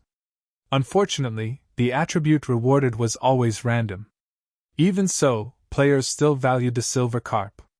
Many players who were gourmands and wished to increase their strength would willingly spend a massive sum of money to purchase silver carp. So, silver carp had always been short in supply, and their prices had steadily increased over time. Back in the day, plenty of players would come to the silverleaf forest to fish for the silver carp. There was also no lack of bloodbaths due to competition over the silver carp as well. Feng led everyone through one underwater tunnel after another, gradually distancing themselves from Dark Star's encirclement. However, Dark Star still held Silverleaf Forest's exits. So, it was impossible for them to depart from the forest safely. A guild war order could seal an area for 24 hours. During this period, no one could use return scrolls in this area. In addition, if enemy guild members logged out of the game while in this area, they would receive very harsh punishment. This punishment was far more severe than even the penalty for death, as it was meant to prevent players from abusing this method to avoid the war. However, guild war orders had a cooldown time of 2 natural days. In God's domain, that would be 96 hours. Hence, after players managed to endure and survive through the Guild War Order's effective period of 24 hours, they could return directly to the city using a return scroll. Feng intended to take advantage of these underwater tunnels before anyone discovered their existence. By doing so, they could escape Dark Star's surveillance and wait out the seal of the Guild War Order. Dark Star had a lot of members inside the Silverleaf Forest. However, due to Feng's group killing one of their teams, which had consisted of over 100 elite players, in addition to Feng's impossible feat of killing both Lone Tyrant and Ming Sha amidst the encirclement of over 1,000 players, Dark Star no longer dared spread their forces too thin. They even called for more reinforcements to the Silverleaf Forest. Yet, even after thoroughly searching the area where the previous battle took place, they still could not manage to locate any traces of Feng and the others. Time passed little by little. After his resurrection, Lone Tyrant was like a madman as he sent out all members of Dark Star to hunt Feng's team in the Silverleaf Forest. His insanity also attracted the attention of the players in White River City. Why was Dark Star sending even more players to the Silverleaf Forest? Were the thousands of players they had sent there before not enough to deal with the core members of Zero Wing? At this time, a new post from Black Flame appeared on the forums, and within the post, there was a video. This video bore the title, Dark Star's Guild Leader, Lone Tyrant's Death. Chapter 316 Shocking Starmoon. Chapter 316 Shocking Starmoon. The confrontation between Dark Star and Zero Wing had already become explosively popular on the forums. Previously, using the name Black Flame, Feng had declared that he would exact vengeance against Dark Star. In response, those who knew of Dark Star's strength were not optimistic about Zero Wing's chances of success. After all, everyone knew that Zero Wing had only recently established. It did not possess a significant background. However, Zero Wing was still the first guild in Starmoon Kingdom to possess a guild residence, so most considered it to have great potential. If it spent a few more months developing, it might become an existence that surpassed even Dark Star. At the moment, though, it was simply too early for Zero Wing to go against Dark Star. Yet, sometime later, such remarks about Zero Wing completely disappeared. World Dominators, veteran first-rate guild, had actually suffered defeat. Moreover, the guild had been eliminated from the competition for dominance over White River City. Zero Wing had played a significant role in achieving this feat, so it was apparent that Zero Wing was not as weak as everyone had imagined. Hence, the moment the video of Feng killing Dark Star's guild leader, Lone Tyrant, uploaded, its popularity instantly grew. In particular, the scene where Feng indifferently faced off against an army of over 1,000 elites and managed to kill Lone Tyrant by himself garnered huge amounts of attention. Feng's actions made it seem as if killing the enemy commander while surrounded by an army as simple as taking something out of his pockets. A scene that was only possible in storybooks had actually occurred in reality. In the face of Feng, the guild leader of Dark Star was like a little kid. Even as Lone Tyrant died, he had not offered the least bit of resistance. On the other hand, just a glance from Feng caused the thousands of players of Dark Star to freeze in fright. At that time, Feng was like a king. Before him, everybody else could only submit. Also, the scene in which Feng killed Ming Sha as he departed was even more amazing. Anybody could tell at a glance that the berserker, Ming Sha, was not just an ordinary expert. Yet, even so, Feng killed him effortlessly. However, this did not mean that Ming Sha was weak. Instead, Feng was simply too strong. This black flame is too powerful.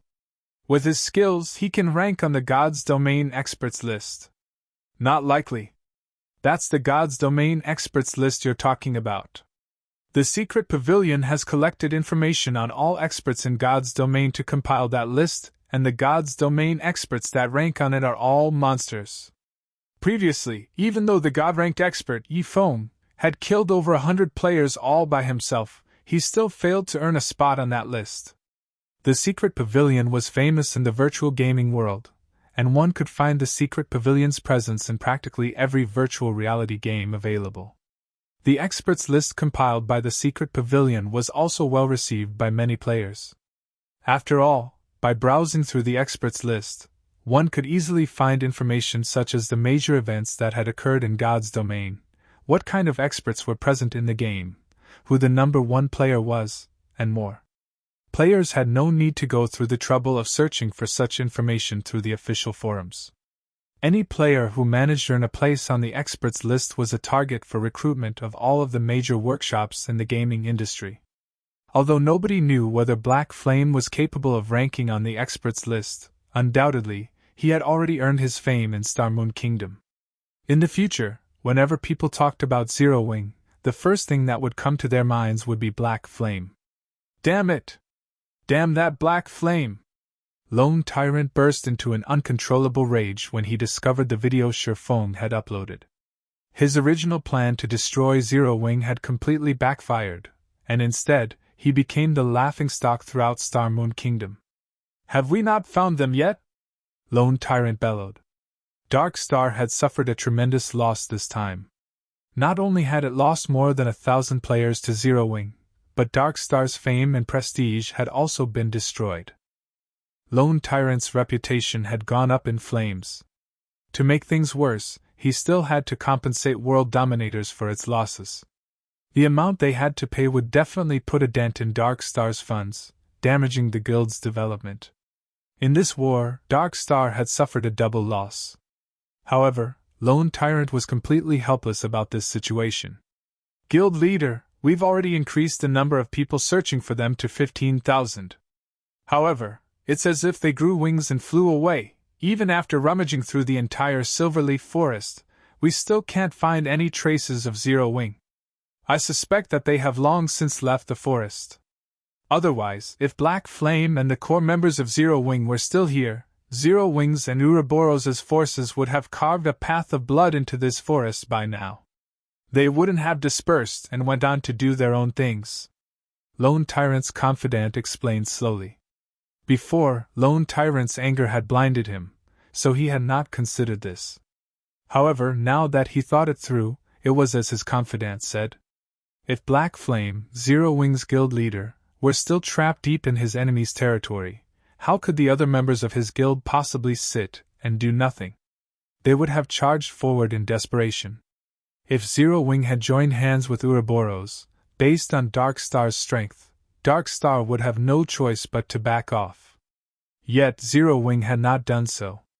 Even the reinforcements Lone Tyrant had called in from White River City received no obstruction whatsoever from the other guild. Based on Zero Wing's inaction, one could conclude that Black Flame had indeed already left the Silverleaf Forest. Damn that Black Flame! We've wasted so much time and manpower! Lone Tyrant's eyes burned with anger. However, he was simply helpless against Zero Wing. It was no longer possible to deal with their enemy now. Previously, he had the help of World Dominators to hinder Ouroboros. Now that World Dominators was out of the competition, if Dark Star wished to deal with Zero Wing, it would have to fight both Zero Wing and Ouroboros simultaneously. Even with Underworld's support, it was still not an opponent for these two guilds. Suddenly, Lone Tyrant seemed to age by several years. Pass on my command, everybody is dismissed. Those who should rest, rest. Those who wish to level up, go level up. As for the rewards and compensations, I will issue those later. After Lone Tyrant finished speaking, as if all the strength in his body drained away, his entire person became powerless.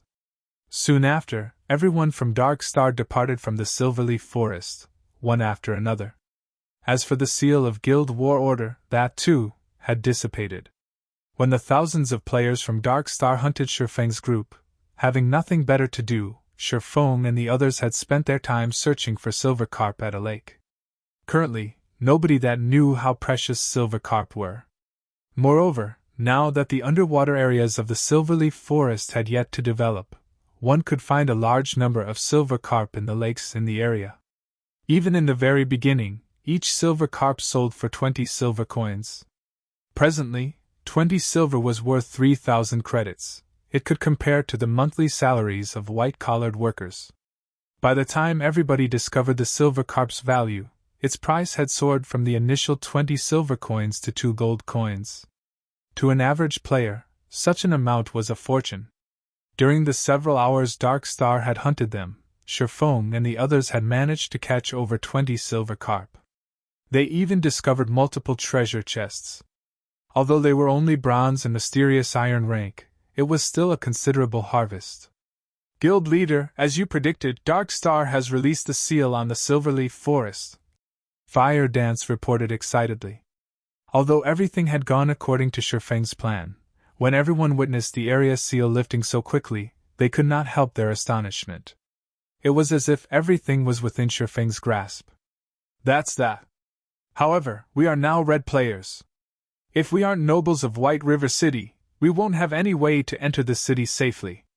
Most of us are already level 20, so if we wish to upgrade ourselves further, we need to complete our class change. Let's first wash away our red names. Otherwise, we can't enter White River City to accept our class change quest. Feng was not particularly surprised about the seal on the Silverleaf Forest releasing. After spending so much time and manpower, Dark Star had still failed to locate any of them. As long as Lone Tyrant was not an idiot, he would definitely stop searching for them like a fool. Chapter 317 Town Capture. Chapter 317 Town Capture. Guild leader, our names are as red as blood right now. Most of us have killed more than 10 people, while Blackie and I have killed more than 100 each. We'll need to waste a lot of time to cleanse our red names completely. By the time we do, most of the players from the other guilds will have already reached level 20. Fire Dance said as she smiled bitterly. If a player wished to remove their status as a red name, they needed to remove the crime value they had accumulated. One of the most common ways to get rid of crime value was to wait, as a player's crime value decreased over time. However, if one's crime value was excessively high, they needed to punish evil and promote righteousness. However, although killing NPCs such as villains, criminals, and bandits would significantly reduce a player's crime value, there was no other benefit for doing so. Killing these NPCs would not provide players with any additional rewards or EXP. Moreover, these NPCs were very few and usually scattered all over God's domain.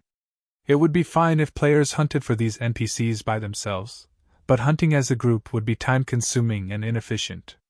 Indeed. Let's forget about cleansing your red names for now. We'll raise our White River City reputation. As long as you become nobles, entering the city as red names will not have significant consequences. We should have no problems taking on the class change quest. Feng made his decision after some thought.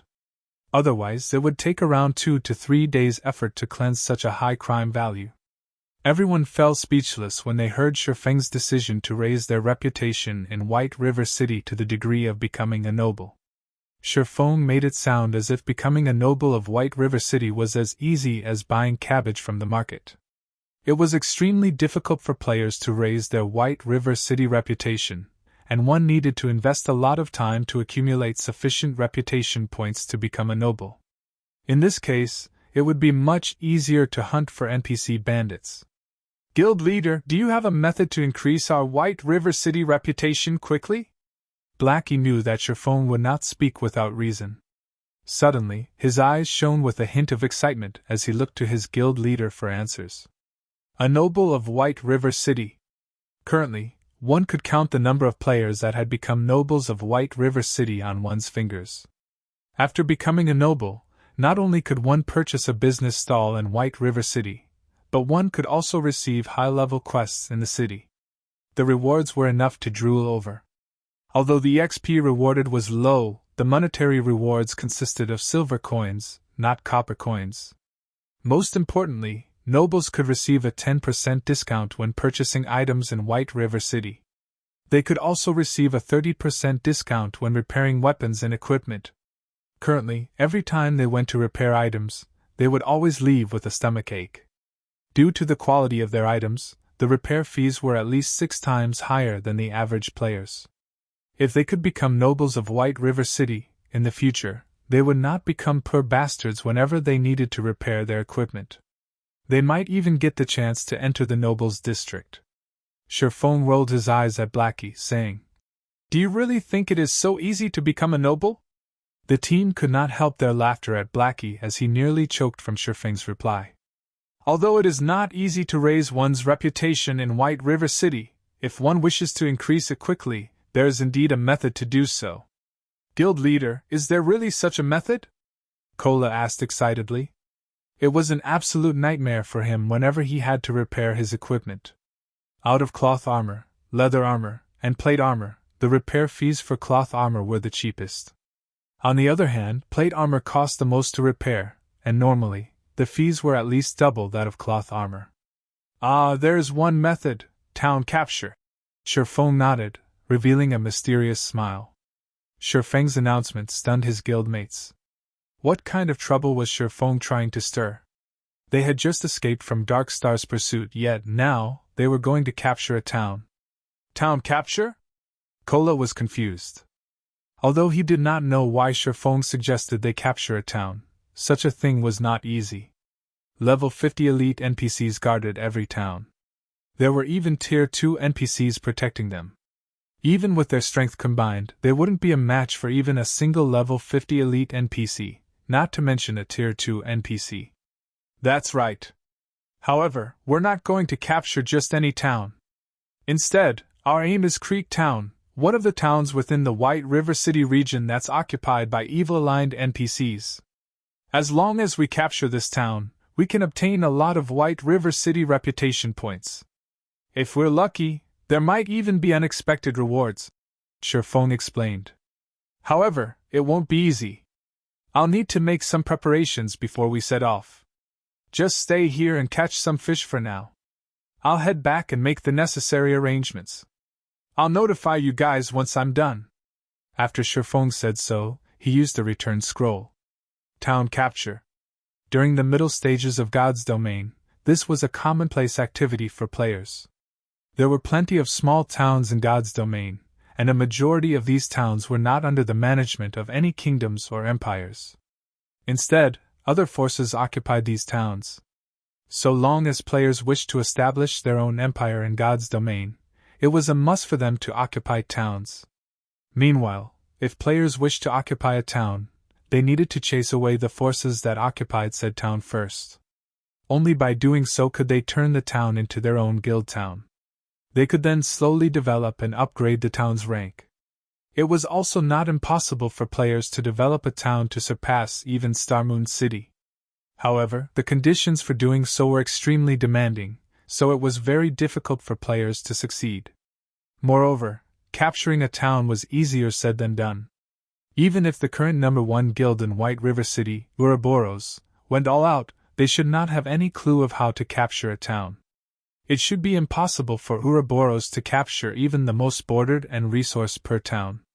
On top of that, now that Feng had unsealed the Endless Abyss, towns had upgraded their overall strength in preparation for the assault from demonic beasts, making it even more challenging for players to capture a town. However, Creek Town, the town Feng had chosen as his target, was slightly special. There was a hidden quest in White River City that would greatly reduce the overall strength of Creek Town. If the town were weakened, capture would become far easier. However, in order to accept this hidden quest, at the very minimum, one must first become a Viscount of White River City. Fortunately, Feng just happened to be just that. After Feng returned to White River City, he suddenly became the focus of the entire city. Any players who saw him immediately began whispering to companions or strangers by their sides. Feng was a celebrity right now, and everyone in White River City knew about him. Although part of the reason why Feng attracted so much attention was due to his blood-red name, the actual cause for his fame was due to the name Black Flame. The video of the battle in the Silverleaf Forest was extremely exciting. The scene where Feng had leaped high into the air to finish off Ming Sha was particularly unforgettable. Countless players had tried to mimic Feng's actions. Unfortunately, average players could, at most, jump 2 to 3 meters high. Compared to Feng, who had managed to reach a height of 8 meters, the gap between them was simply too massive. Moreover, Feng had brandished his sword 6 times while in midair, and every strike accurately landed on Ming Sha's vital points. Through their attempts to mimic Feng's actions, everyone's admiration for him grew. Everyone knew that a player's basic attributes determined the gap between them and others. Only after making a comparison did they know just how wide the gap was between them and Feng. Guild Leader Black Flame. When will Zero Wing hold another mass recruitment? I've been waiting to join Zero Wing for a long time now, a level 17 male swordsman asked loudly. That's right. This little girl wishes to join Zero Wing as well. Big Brother Black Flame, please tell this little sister when you'll recruit again. It can be our little secret. I promise not to tell anyone, a beautiful female summoner asked sweetly. Everyone's eagerness to join Zero Wing grew greater and greater. If Zero Wing had not announced to the public that it had temporarily halted recruitment in order to fine-tune the management of the guild, the stampede of players might have trampled Zero Wing's recruitment area by now. The crowd's enthusiasm started to make even Feng grow afraid. Without a better choice, he said, everyone can rest assured that Zero Wing will definitely recruit for more members. Moreover, we will have even more slots available during the next recruitment. As for the time and venue, the recruitment will be held in 3 days at Zero Wing's guild residence. I hope that everyone will show up for the registration when the time comes. Finished speaking, Feng hurriedly escaped. If he remained any longer, he might not be able to get away. In 3 days? Great! I can use that time to improve my techniques and strength. I will definitely pass the test and become a member of Zero Wing. After receiving a specific time, everyone grew even more enthusiastic. They all swore to join Zero Wing no matter what. In their minds, Zero Wing stood out like a sacred temple of experts. Assassin Fire Dance, Guardian Night Cola, Elementalist Aqua Rose, Berserker Lonely Snow, Cursemancer Black Cloud, Cleric Violet Cloud, Swordsman Black Flame, Swordsman Yifeng, and many other experts all belonged to Zero Wing.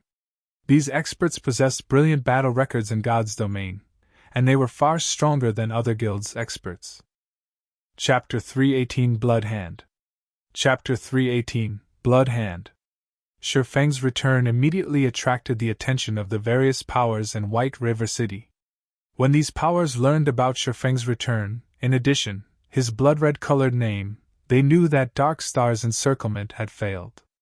Dark Star had dispatched over 10,000 members during this encounter. Yet, they still failed to annihilate Zero Wing's core members. This conclusion had greatly boosted Zero Wing's fame. Moreover, Lone Tyrant's death at Feng's hands had also been a huge blow to Dark Star's reputation. Excluding world dominators, which had already been eliminated from the competition for the dominance over White River City, Dark Star's current reputation ranked at the very bottom of the top 6 guilds of White River City. As a result, many players who had originally intended to join Dark Star now had their sights on Zero Wing instead. As things stood, it was only a matter of time before Zero Wing surpassed Dark Star. After escaping the attention of the passionate players surrounding him, Feng immediately draped a black cloak over his shoulders, covering his face and hiding his name. He then hurried towards the Adventurers Association of White River City. On the way, Feng contacted Aqua Rose and had her bring around 60 core members to the Adventurers Association to meet up with him. 20 minutes later, Aqua Rose showed up at the entrance of the Adventurers Association with the requested guildmates. Every one of these core members wore equipment that was mysterious iron rank and above. Among them, many possessed secret silver equipment. The group looked dazzling when they stood in front of the entrance, invoking the envy and admiration of many passing players. Although Dark Star's ambush and the battle with world dominators had significantly damaged Zero Wing, fortunately, the guild possessed a relatively large stock of bronze and mysterious iron equipment to compensate for the loss. Only some time was required to regain the lost levels. Meanwhile, Aqua Rose's group consisted of players that had been busy raiding dungeons while the guild war had taken place. They had not been able to make it in time to help. "Big Sis Aqua, why do you think the guild leader called us here?" a female cleric called Snow Goose asked curiously. "Isn't it obvious? Dark Star caused us trouble, picking a fight. Our guild leader obviously wants us here to plan our payback," a berserker said, laughing. "That's great. The dungeon we raided before was too far away, so we couldn't join in the guild war. Now I'll get to teach those bastards from Dark Star a lesson." Snow Goose giggled as she waved her delicate fist around. Watching this scene, Aqua Rose could not help but laugh, saying, "Snow Goose, aren't you a little too aggressive? Although the guild leader hasn't expressed his plans for us yet, I feel that he called us here for something else. Otherwise, if we start a war against Dark Star with the few numbers we have here, we won't even fill in the gaps between their teeth. Stop guessing blindly. In any case, we'll know what he wants us to do soon enough." Hearing that their guild leader had called them here for something else, Snow Goose's mood dampened slightly. The others also revealed disappointed expressions. Feng finally arrived after Aqua Rose and the others had waited at the Adventurers Association's entrance for a short while. "Guild leader, why are you still wearing a cloak? Are we not allowed to expose ourselves in this operation?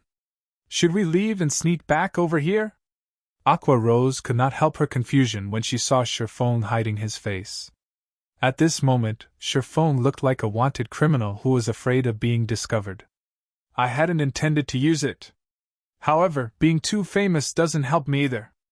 If I removed my cloak, I don't think I would get further than the front door of the Adventurers Association," Feng said, laughing bitterly. "Forget about it. Invite me to the team and let's get down to business." From Feng's brief explanation, Aqua Rose imagined the comical scene of a horde of players mobbing Feng. Involuntarily, Aqua Rose's lips hooked up into a bright smile. The dignified guild leader of Zero Wing had been fearless even against an army of thousands. Yet now, he was actually afraid of his fans' enthusiasm. After Aqua Rose invited Feng to the team, she passed the team leader position to Feng. After becoming the leader of the team, Feng immediately examined everyone's level, and he could not help but feel proud at what he saw. A majority of the team was level 19, while a small portion had already reached level 20. This was unimaginable in any other guild. As the various large guilds competed over the first clear of the 3 great dungeons, naturally, they would not hurry to level up. In truth, the guild's actions were similar to putting the cart before the horse. Although obtaining the first clear of the 3 great dungeons was important, God's Domain worked differently from other MMOs. If players paid too much attention to their gains and losses during the early stages of the game, they could easily miss other opportunities. Take the promotion to become a Tier 1 class for example. Level 20 dungeons specifically catered to Tier 1 classes. The only reason Fire Dance and the others had managed to clear level 20 dungeons was mainly due to the excellent equipment they possessed. Otherwise, it would have been extremely difficult to achieve such a feat. Not to mention, there were still the 50-man and 100-man level 20 large-scale team dungeons. Hence, the earlier they completed their Tier 1 promotion, the better their chances were of obtaining the first clear of the 100-man team dungeon. The only benefit of obtaining the first clear of the level 10-3 great dungeons was fame among players. By obtaining the first clear of a level 20, 100-man team dungeon, however, not only could they increase their fame, but they could also encounter a great opportunity. "Let's head to the second floor," Feng said in the team chat. Normally, nobody visited the second floor of the Adventurers Association. This place did not receive individual guild players. Instead, this place was exclusive to guild teams. "Sister Aqua, why do you think the guild leader has led us here?" Snow Goose asked curiously. "I don't know." Aqua Rose shook her head. She, too, could not see through their guild leader, Feng. However, it was precisely because of this that she had chosen to join Zero Wing. She then continued. "However, this is where guilds come to take on large-scale quests. I wonder what kind of great quest the guild leader plans to accept?" At this time, Feng sat in front of the VIP counter. With a smile, the beautiful receptionist behind the counter asked, "Lord Viscount, how may I be of service today?" "I wish to take on a guild crusade quest," Feng requested. "Okay.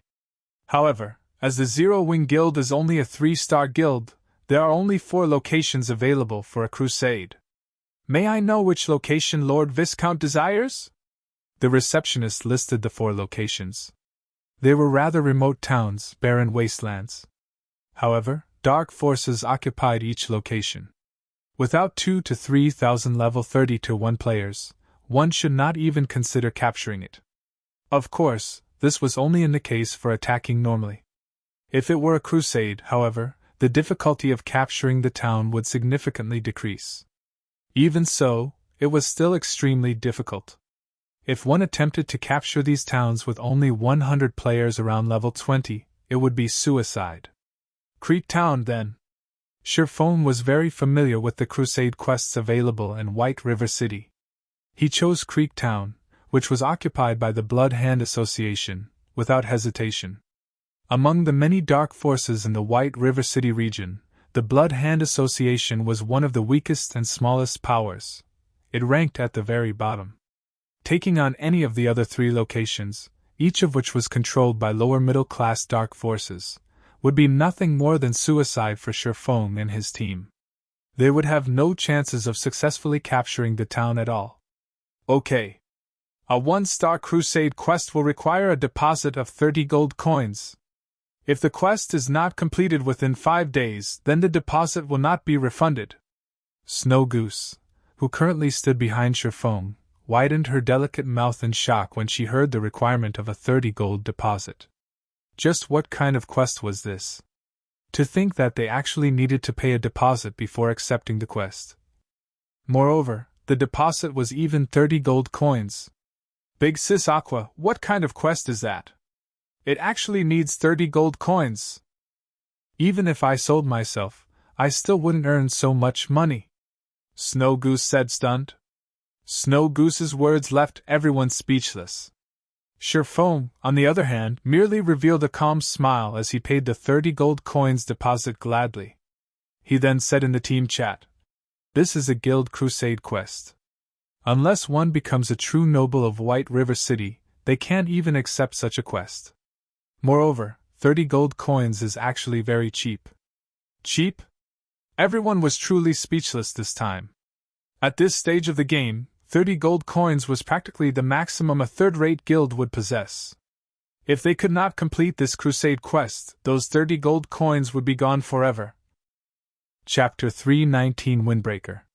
Chapter 319 Windbreaker. After Feng accepted the 1-star guild crusade quest, he led everyone to the Twilight Temple. The Twilight Temple was a main hub for healer classes. Here clerics, oracles, and druids could take on quests that rewarded high-level skills related to their classes. Guild leader, what are we doing here? Aqua Rose asked, confused. We're looking for assistance. Feng smiled faintly, not bothering to explain further. After entering the main hall of the Twilight Temple, they saw level 180 elite guards crowding the temple. This hall also contained the statue of the Twilight Goddess, below which stood a level 200 priest dressed in red. An oracle advanced to priest after reaching tier 2. To Feng and the others, a level 200 priest was in existence that they could only revere.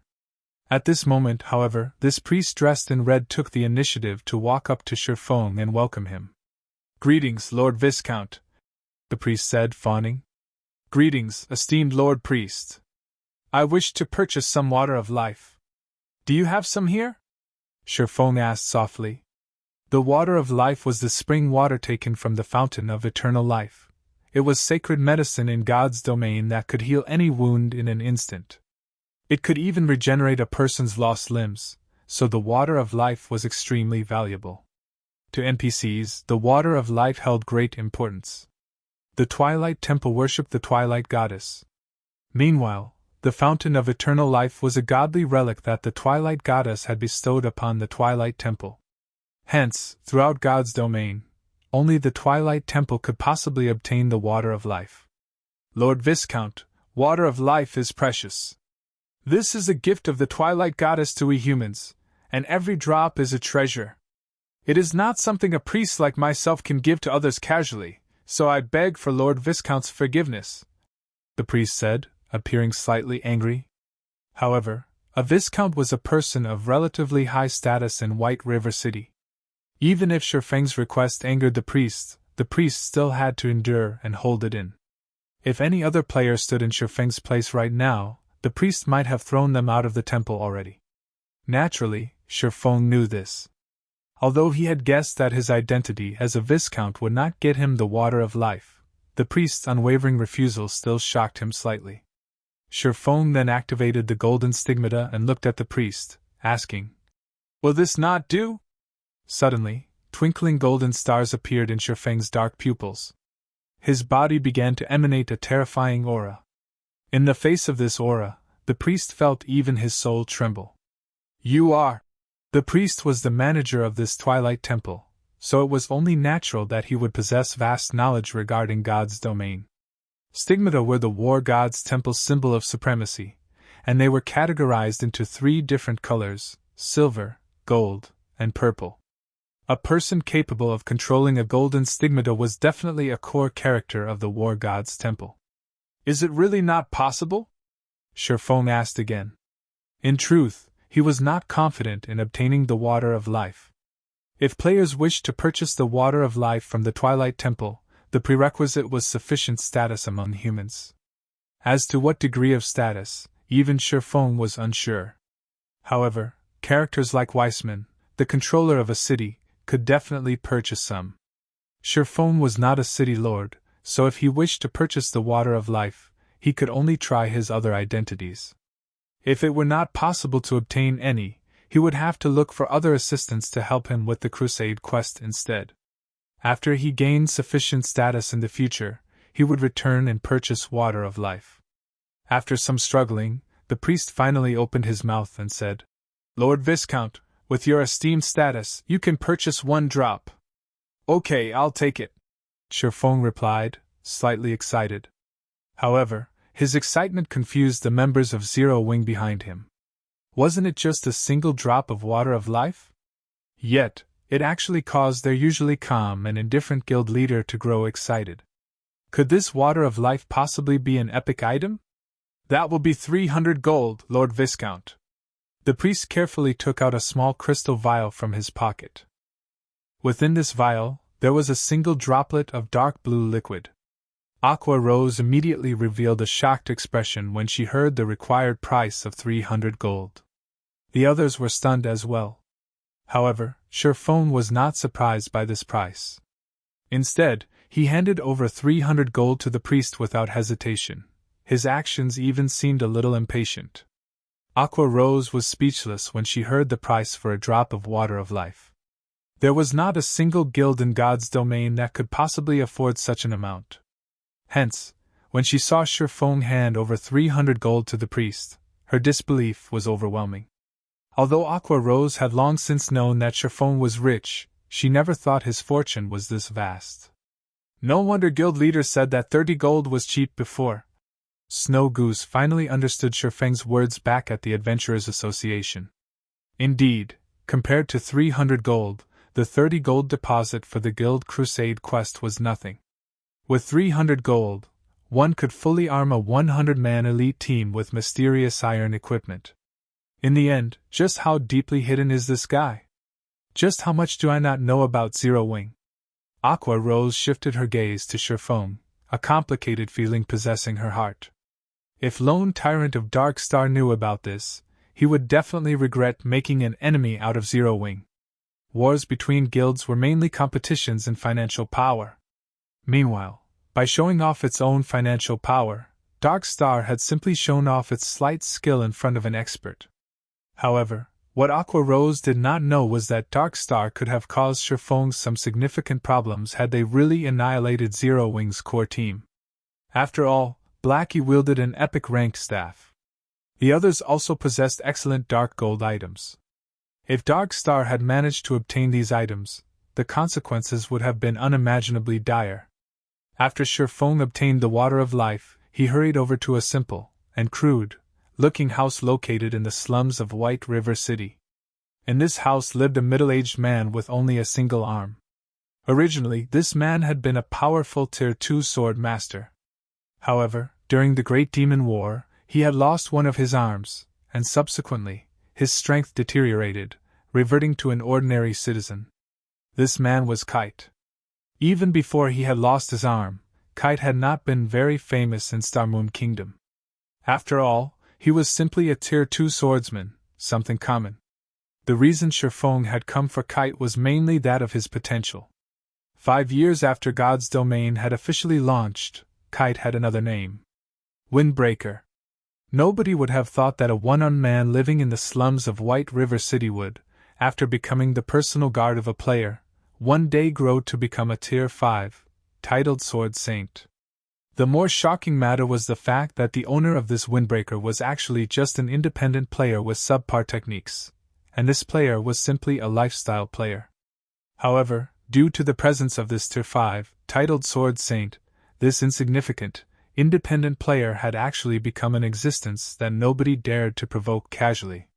The same went for the first-rate guilds at that time. Many first-rate guilds and super guilds had also offered astronomical prices in order to recruit this independent player. Moreover, the prices they offered were much higher than what they would usually offer when recruiting a Tier 5 expert. The reason being, NPCs were different from players. NPCs of the same rank were much more powerful than players, not to mention a Tier 5 Sword Saint that received a title. Kite's strength far surpassed other ordinary Tier 5 Sword Saints. If ranked according to tiers, a title Sword Saint could be considered a Tier 5 class, and only Tier 6 God-ranked players could possibly suppress this Windbreaker. "Esteemed Lord Viscount, how may I be of service to you?"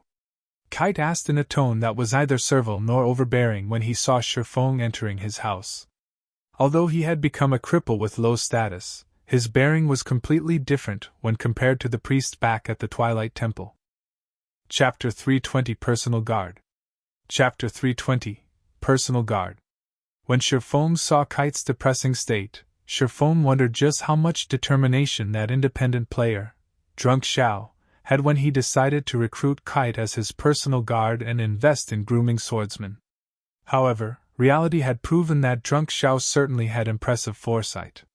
When choosing a personal guard, players relied on two things: foresight and luck. If a player made the wrong choice, they could only blame themselves for being dull and impatient. Before placing an NPC under their command, players had absolutely no access to said NPC's data. They would have no access even if they took in an NPC as a normal guard. In the case of Anna, Feng could only view her data because she was an assistant provided due to an epic quest. Anna belonged to Feng completely, so she fit under the category of a personal guard. After becoming a Viscount, players were given 2 slots for personal guards and 48 slots for normal guards. These slots were precious, as after signing the contract with an NPC, players were required to pay a considerable fee should they ever wish to dissolve the contract. If it were merely dissolving the contract for normal guards, most players could afford the fee. After all, normal guards were incapable of growth. As a player's strength grew, sooner or later they would have to replace these normal guards.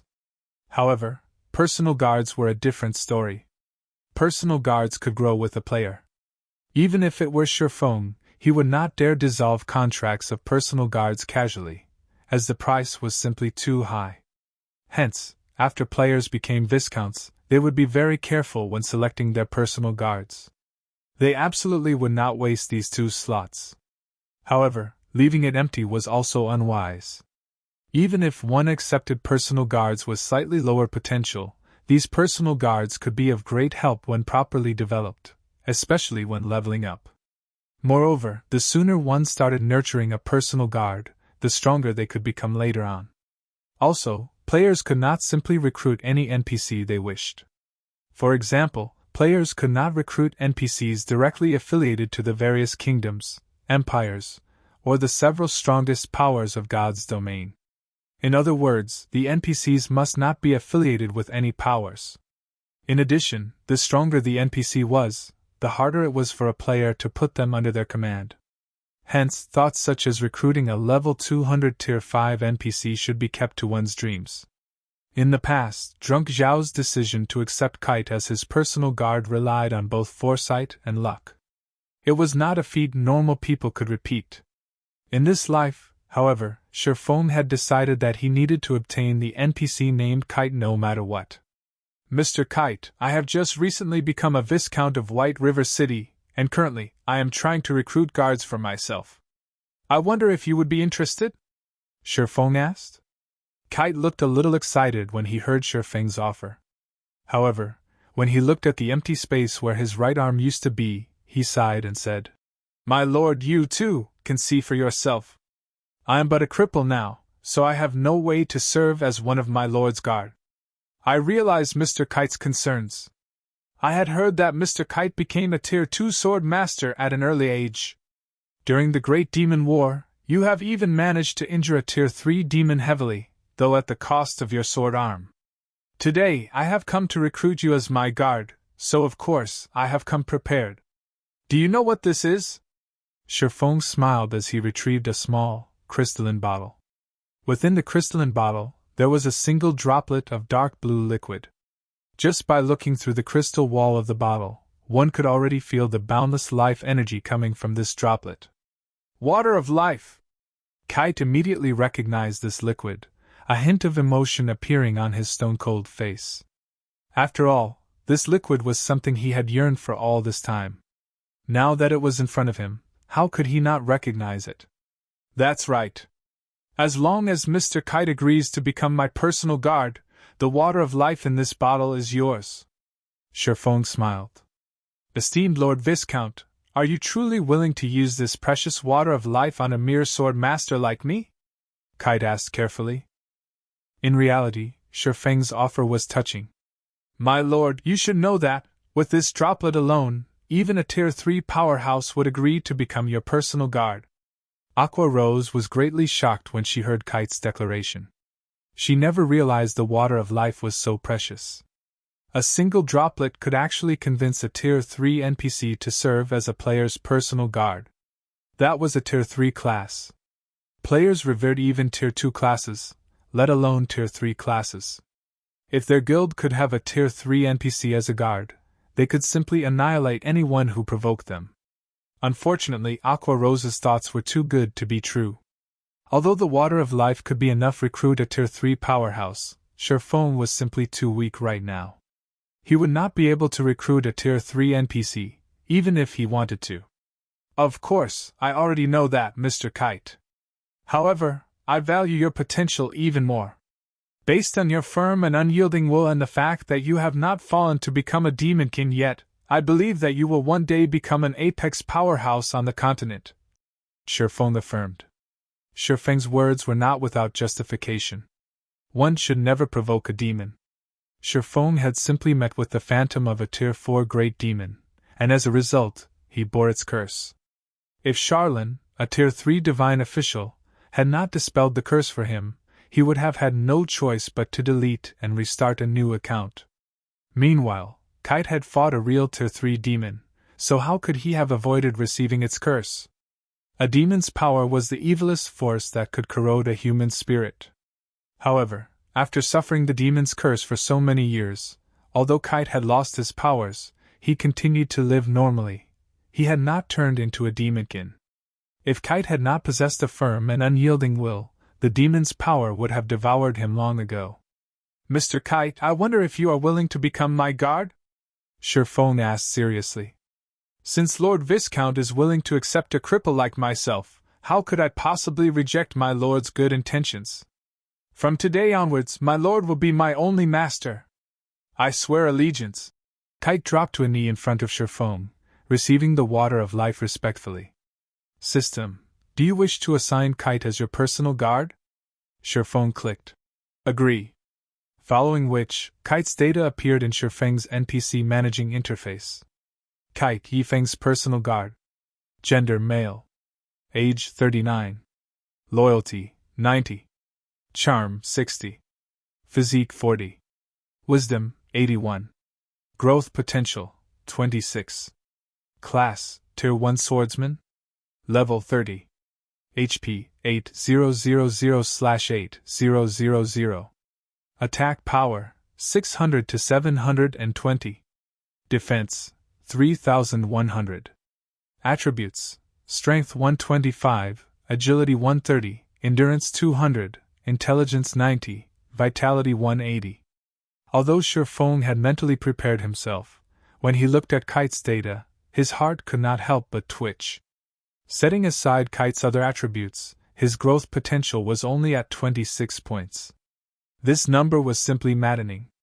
Feng truly wondered how Drunk Xiao had managed to endure and nurture Kite in the past.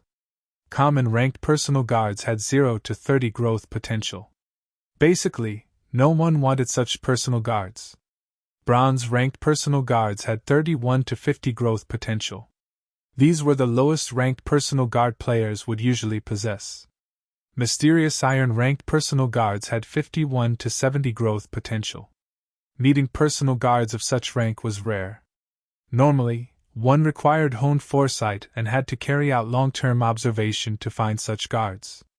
Secret Silver ranked personal guards had 71 to 80 growth potential.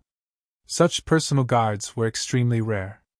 Normally, players that managed to obtain these NPCs would treat them like their own babies. Fine Gold ranked personal guards had 81 to 90 growth potential. These individuals were as rare as a phoenix's feather. Dark Gold ranked personal guards had 91 to 100 growth potential. If a player managed to recruit such a personal guard, as long as developed properly, the player's strength no longer mattered. As for Epic ranked personal guards, which were above Dark Gold rank, Feng had never actually seen one before. He also did not know how powerful Epic ranked personal guards were. However, it would not be unusual if such a guard transcended the realm of normal men, achieving godhood. Chapter 321 NPC Army. Chapter 321 NPC Army. After Kite became Feng's personal guard, he opened the crystalline bottle and drank the water of life within. When Aqua Rose saw Kite drink the droplet of water of life, which cost 300 gold, she could not hide her pained expression. As for the other guild members, they, too, gulped at the sight. 300 gold. It was enough to outfit a 20-man team with secret silver equipment fully. Yet their guild leaders spent that 300 gold on an ordinary-looking and crippled NPC. They could not help their envy. However, Feng paid no attention to the others' thoughts. In the past, Drunk Xiao had become a famous character throughout God's domain due to his personal guard. Even when countless first-rate guilds and super guilds had offered astronomical prices to purchase this guard, Drunk Xiao refused to sell. Meanwhile, Feng had only spent 300 gold to obtain this future Tier 5, titled Sword Saint. How was this not a worthwhile trade? Shortly after Kite drank the water of life, his body suddenly emitted a bright green light. This light originated from the water of life. Not only did it possess frightening healing powers, but it could also remove all abnormal statuses. A few moments later, Kite's body expelled a cloud of dark gas, and following its removal, Kite's originally pale complexion turned rosy red. The right arm that he had lost also began to regenerate at a rate visible to the naked eye. 1 minute later, Kite had fully recovered. Guild leader, he... At this moment, Aqua Rose dared not believe her own eyes. She had long since developed a keen intuition, so she could immediately discover the change in the NPC named Kite. Although Kite's clothing was still worn out, the aura he gave off no longer felt depressing, rather, it was refreshing. At this moment, he seemed like a caged lion that had broken out of its confinement, releasing a heaven-shocking roar to let everyone know of its return. This is the real him. Feng laughed. In the past, Drunk Xiao had gone through great pains for Kite. He had practically bankrupted himself to obtain a droplet of water of life. In this life, however, Feng had easily accomplished Drunk Xiao's feats. Moreover, Feng had managed to heal Kite while he was still level 30. In the past, Drunk Xiao had only managed to obtain the water of life after Kite passed level 100. Despite having the same growth potential, there would be a huge difference in strength between a personal guard nurtured from level 30 and a personal guard nurtured from level 100. His growth potential is as shocking as expected. Feng could not help but mutter happily when he examined Kite's data again. Kite Yifeng's personal guard. Gender male. Age 39. Loyalty 90. Charm 75. Physique 95. Wisdom 88. Growth potential 94. Class Tier 1 Swordsman. Level 30. HP 15, 400/15, 400. Attack power 830 to 960. Defense 4,500. Attributes: Strength 384, Agility 364, Endurance 420, Intelligence 276, Vitality 280. Kite's current attributes were worlds apart from the attributes he had before he drank the water of life. It seems that taking the water of life earlier has also affected his growth potential. Feng could recall that Kite's growth potential in the past was 92 points. Now, it was 2 points higher. After 90 points, even a difference of 1 point in growth potential would create a significant difference regarding attributes, let alone 2 points. These additional points would be of immense help to Kite's growth in the future. Kite, take these and use them for now. Issuing his instructions, Feng retrieved several pieces of level 20 mysterious iron equipment and passed them to Kite. Although they were somewhat incompatible for the level 30 swordsman, they were all Feng had at the moment. After all, Zero Wing had yet to start raiding level 20 team dungeons. They had only raided the level 25 man party dungeons. After Kite equipped the level 20 mysterious iron items, he appeared valiant and extraordinary. His attributes also increased significantly. His HP broke through the 18,000 threshold, his attack power increased past 1,400 points, and defense reached 6,000 points. Kite's defense far surpassed even Zero Wing's chief MT, Cola. Kite was practically a boss monster now. Let's go. We still have to recruit some more people. Feng then led everyone to the Mercenary Alliance. The Mercenary Alliance was the best place for players to recruit normal guards.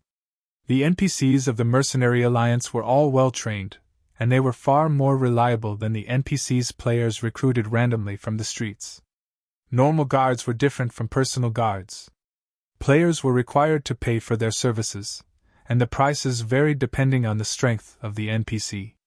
With Feng's current level, the strongest guards he could recruit were level 50 Tier 1 NPCs. A normal level 50 guard cost 5 silver coins per day, and the payment would be due once every 10 days. A level 50 tier guard cost 30 silver coins per day with payment due once every 10 days as well. The difference between a normal guard and a Tier 1 guard was like the difference between a common monster and an elite monster. Thus, the price of a Tier 1 guard was 6 times higher than a normal guard. Some Tier 1 guards that were more powerful would cost even more. After arriving at the Mercenary Alliance, Feng signed a contract with 48 level 50 Tier 1 NPCs. Among them, some were melee classes, some were range classes, and some were healers. Of the 48 NPCs, there were 6 NPCs in particular that were more powerful than the others. They were Tier 1 advanced guards, and they cost 50 silver coins per day. Feng had hired these guards for 1 month, and the fee totaled to 468 gold. Feng's financial power completely eclipsed all the guilds in White River City. Afterward, Feng led the 48 NPCs and walked through the streets, the group of level 50 Tier 1 guards looking valiant and mighty. Many players even consciously moved out of the way, not daring to block the path of this small army of powerful NPCs. Crap, why are there so many Tier 1 NPCs? Did something happen in White River City? No, look. Some of them aren't NPCs, but players. Aren't they members of Zero Wing? Where are they heading? The players quickly discovered the problem. This small army of NPCs and the members of Zero Wing were actually together. Moreover, all of these NPCs were level 50 Tier 1 NPCs. With such a large NPC army, who, in White River City, would dare make an enemy of Zero Wing? In the face of so many level 50 Tier 1 NPCs, even Dark Star's army of tens of thousands of players amounted to nothing. The level suppression alone would leave the players of Dark Star completely helpless. Not to mention, these Tier 1 NPCs also possessed many powerful skills in their arsenal. Zero Wing is too amazing! I heard that Zero Wing is going to recruit members again in 3 days. I will definitely have to apply. The number of players gathered on the street continued to increase, and many started recording this majestic scene. This army of 48 NPCs was more imposing than an army of thousands of players. The combat power this small army possessed was no weaker than the total battle power of a starting town. Although nobody knew what relationship this NPC army had with Zero Wing, the fact that Zero Wing could mobilize so many NPCs was already amazing. Meanwhile, the news of this matter spread quickly, creating a sensation on the official forums and increasing Zero Wing's fame once more. The members of Dark Star wore extremely ugly expressions when they discovered about this matter. Deeply afraid that Zero Wing would lead this group of NPCs to attack them, many of Dark Star's members chose to hide in cities or towns. Some chose to remove their guild emblems temporarily and secretly grind monsters. At the same time, the members of World Dominators were similarly frightened by this news, and they were also hiding, not daring to explore and level up. Chapter 322 Crusade against Creek Town. Chapter 322 Crusade against Creek Town. Creek Town was one of the border towns within White River City's jurisdiction. The town was nestled in a desert, and it was so desolate that not even birds would come to lay their eggs. However, such a small town was a popular gathering place for red names and those who walked the path of darkness. Unlike towns, cities like White River City were managed strictly. Hence, red names who had often killed other players for equipment during the initial stages of the game could only find a desolate place like Creek Town to receive quests and level up. Near Creek Town, high-level monsters dwelled, ranging from level 15 to level 30. Which were perfectly suitable for players at this stage of the game. In Creek Town, red names crowded the streets. Most of these players were above level 15, while only a few were below level 15. The Blood Hand Association, a dark force, managed the town. So, naturally, the NPCs here would not kill these red names. On the contrary, the NPCs welcomed these red names. Red names could also receive better quests depending on their crime value, and through completing these quests, they could raise their reputation among the dark forces they served. Guild Leader, there are over 1,000 players in this town. In addition to the NPCs guarding this place, I don't think we can conquer it successfully. After spending a long time scouting, Aqua Rose had obtained a general grasp on Creek Town's overall combat power. Setting aside the fact that there were over 1,000 red names in this town, there were more than 500 NPCs guarding the town, the lowest of which was level 50. Among them, there was no lack of elite guards. There was even a few level 70 Tier 1 guard captains. If they charged in, the actual number of enemy NPCs might increase further. With only 100 players and 49 guards, they stood no chance at all. Also, if a town were attacked, the NPCs within would not wait for players to close in on them before retaliating. Instead, all of the guards in the town would gather and fight back. Moreover, there was a huge difference between NPCs and monsters. The reason being, unlike monsters, NPCs knew how to coordinate with each other, making them far more difficult to deal with. Furthermore, these red names would definitely try to take advantage of their battle with the NPCs, inconveniencing them at the very least. Moreover, these red names were not easy opponents. The fact that these players that could survive as a red name until now and possess such a high level indicated that they had strong fighting techniques. Naturally, the equipment they used would be of high quality as well. Killing and plundering was their main occupation in the game, so even if they were not fully equipped with secret silver equipment, at the very least, they would possess bronze equipment, or above. If any of these red names were in a guild, they could easily become the elite, or even core players of the guild. Moreover, the frequent PKs they took part in allowed them to gain plenty of combat experience, so there was no shortage of experts among these red names. To put it simply, although there were only around 1,000 red names in Creek Town, these 1,000 or so players could easily rival 2,000 elites of Dark Star. Thus, if they wished to conquer Creek Town, the task could only be described with one word: challenging. Of course, we stand no chance against them if we attack normally. However, we have come here with a Crusade quest. Feng knew how difficult it was to capture a town. How could a Crusade quest possibly be easy? If it were, the system would not reward players with shocking rewards and reputation. These red names were usually the bandits. They were not used to being the victims. This time, however, it was their turn to shed some blood. Fire Dance, how are the preparations coming on your side? Feng asked through the team chat. The 48 level 50 Tier 1 guards Feng had recruited were no pushovers. Although these guards could not be used to kill monsters or raid dungeons, they could defend a town or private residence. More importantly, they could also help players complete large-scale guild quests. If not for this fact, Feng would not have recruited so many Tier 1 guards. However, even though all 48 were Tier 1, they were insufficient to deal with all of the NPCs in Creek Town. Moreover, Feng had not intended for them to launch a frontal assault on the guards of Creek Town. Among the 48 Tier 1 guards Feng had recruited, some were rangers and assassins. Hence, Feng had tasked Fire Dance and the others to take along one of these guards to lure the Blood Hand Association's NPCs out of town. After all, the intelligence the Tier 1 guards possessed was much lower than players. If Feng allowed the Tier 1 guards to lure the enemy NPCs, they could easily fail. Yet, if players lured the enemy NPCs, due to the great disparity in attributes, the NPCs could catch up and kill the players. Hence, Feng's solution was to have players instructing the Tier 1 guards individually. We're all ready. We've grasped most of the basic commands, so we're only waiting for your command now, Fire Dance said with a smile. Good. After I initiate the Crusade quest, all of you take action immediately. Remember not to lure the town guards too far. Otherwise, they will run back to town. After Feng gave a few reminders, he then walked towards Creek Town. Feng stopped a few hundred yards before the town, taking out the Crusade order. He then pointed the Crusade order at the sky.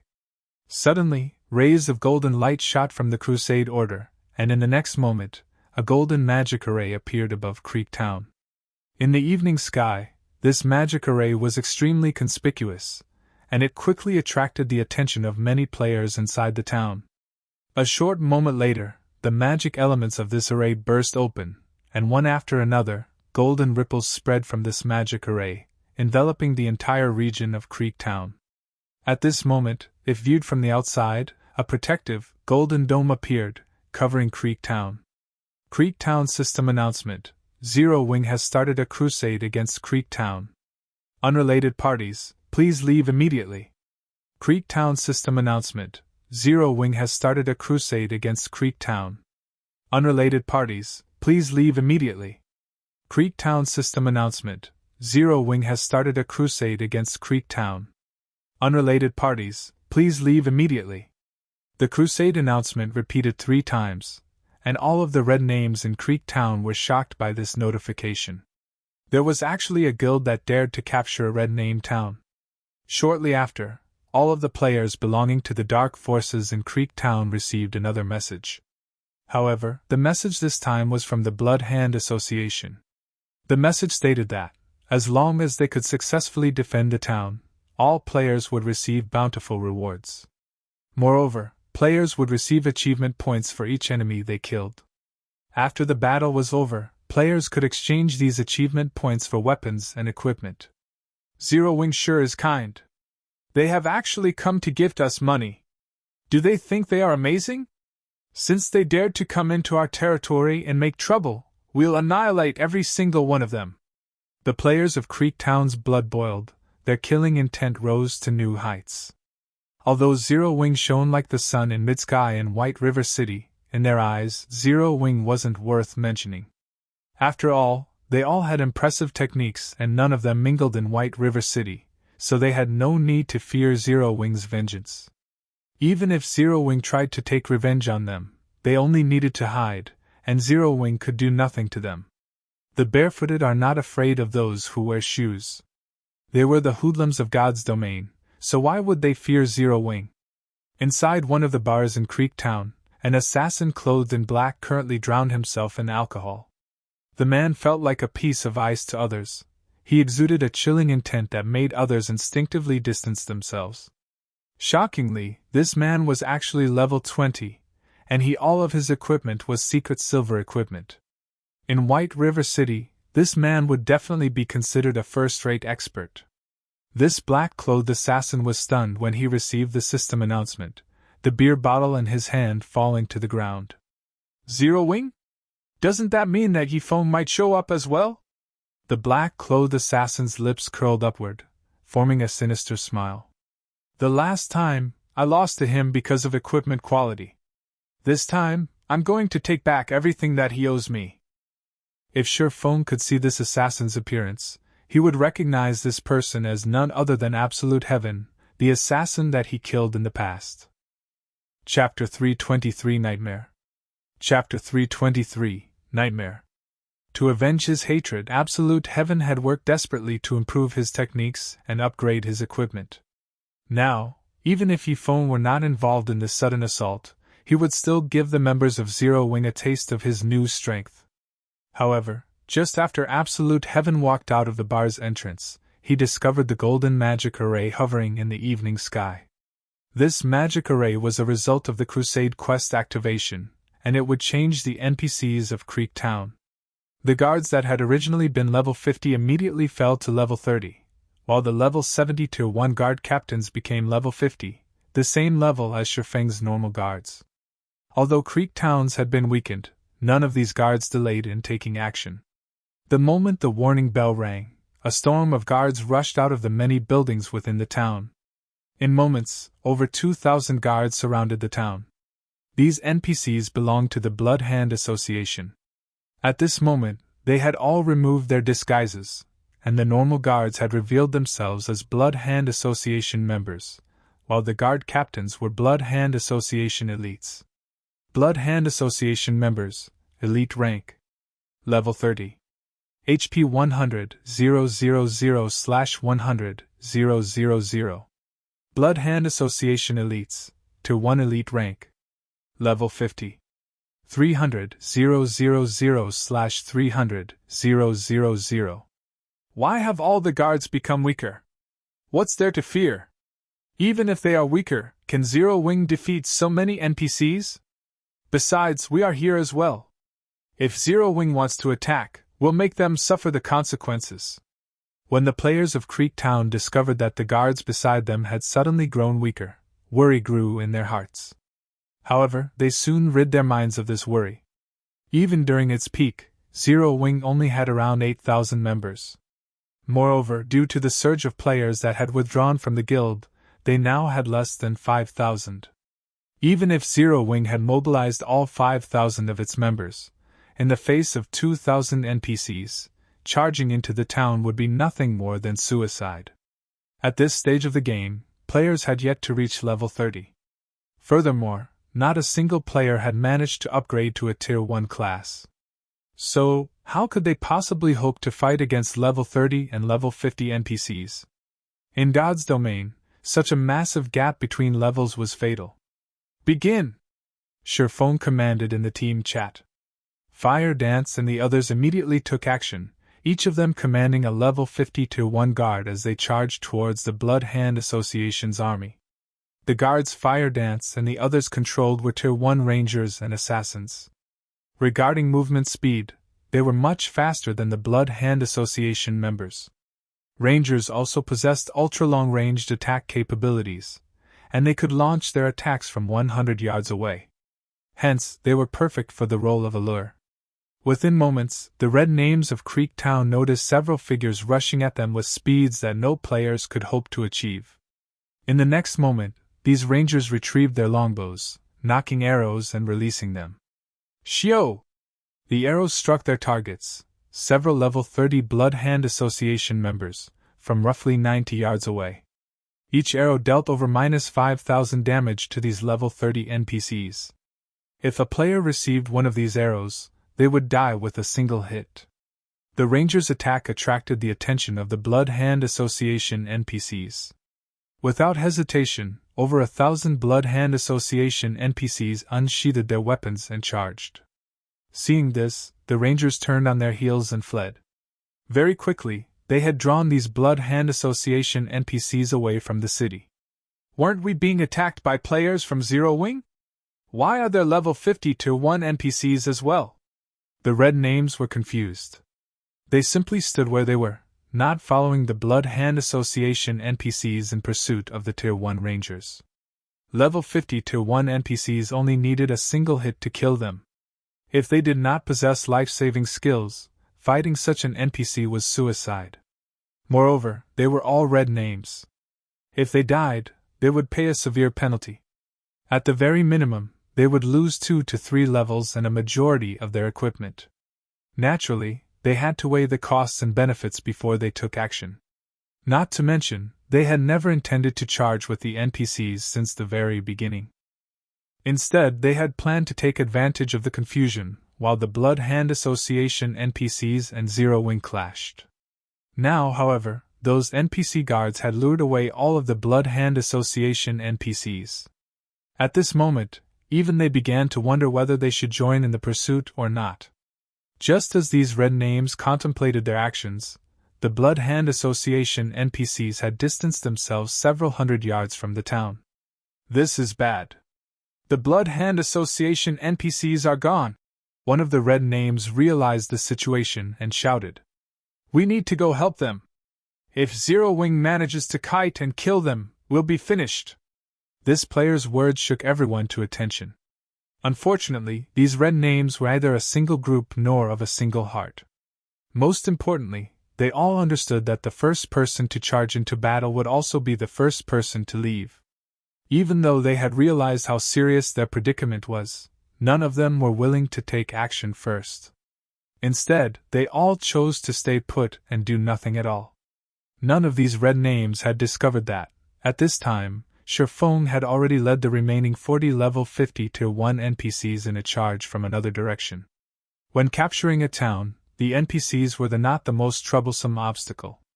Instead, it was the players residing in said town. If the players and NPCs inside the town were allowed to cooperate, without absolute strength, it would be impossible to capture the town successfully. Hence, the most important thing Feng needed to do right now was to get rid of the players. Only then would it be the NPC's turn to die. After players died, they had to wait half an hour before they could revive at the graveyard. Furthermore, if these red names died, even if they had the determination to continue fighting, they would not have the strength to present a challenge. The penalty they suffered was simply too severe. Although the 40 level 50 Tier 1 guards did not possess as much HP as the Blood Hand Association elites, they still had over 100,000 HP each. Moreover, the opponents they faced right now were not NPCs, but players. It would only take a single attack to kill a player instantly. When all 40 Tier 1 guards charged at the red names of Creektown, they were like a group of ferocious beasts as they killed everything in their path. Although there were many red names in Creektown, they were completely unable to defend themselves against these guards. Shield warriors and guardian knights could take 2 hits at most. In the blink of an eye, red names died, one after another, littering the ground with bodies and equipment. In contrast, although the red names attacked continuously, due to the level suppression of over 30 levels, the damage the red names managed to deal was negligible.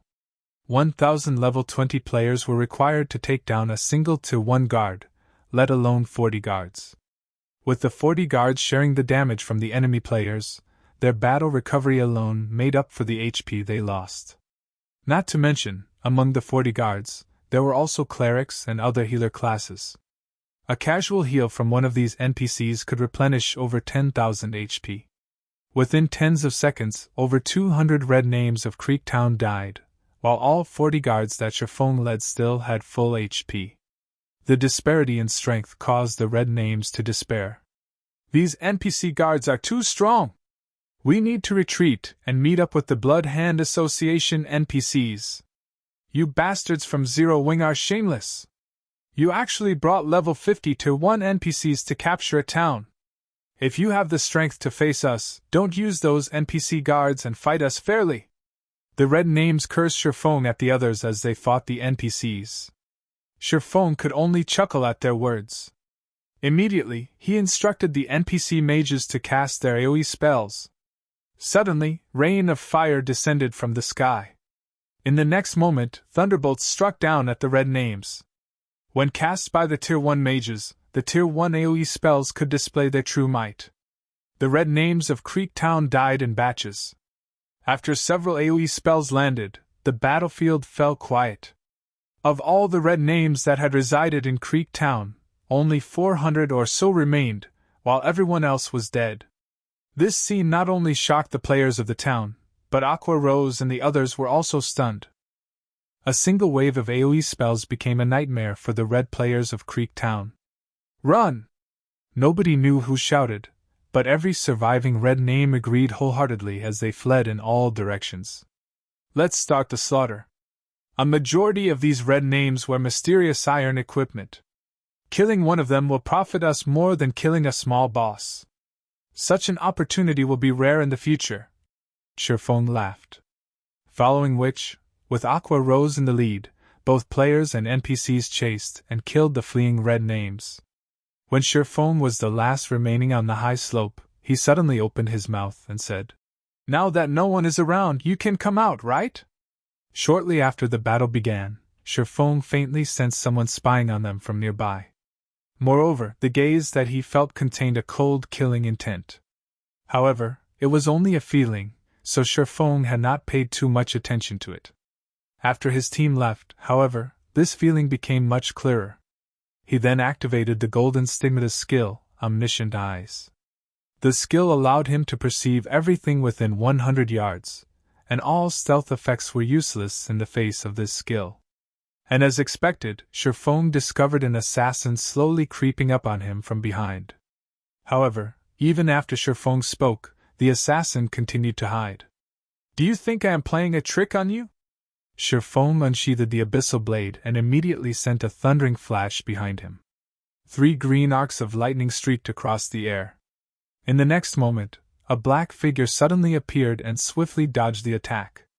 It was none other than the assassin that Feng had killed before, Absolute Heaven. At this moment, shock filled Absolute Heaven's chilling gaze. Someone was actually capable of discovering his presence from such a long distance away. This was the first time he had encountered such a situation. Chapter 324 Times have changed. Chapter 324 Times have changed. So it's him. After not seeing him for some time, his techniques and equipment have improved quite a lot. No wonder he could get so close to me before my senses picked up on him. Absolute Heaven had left a deep impression on Feng.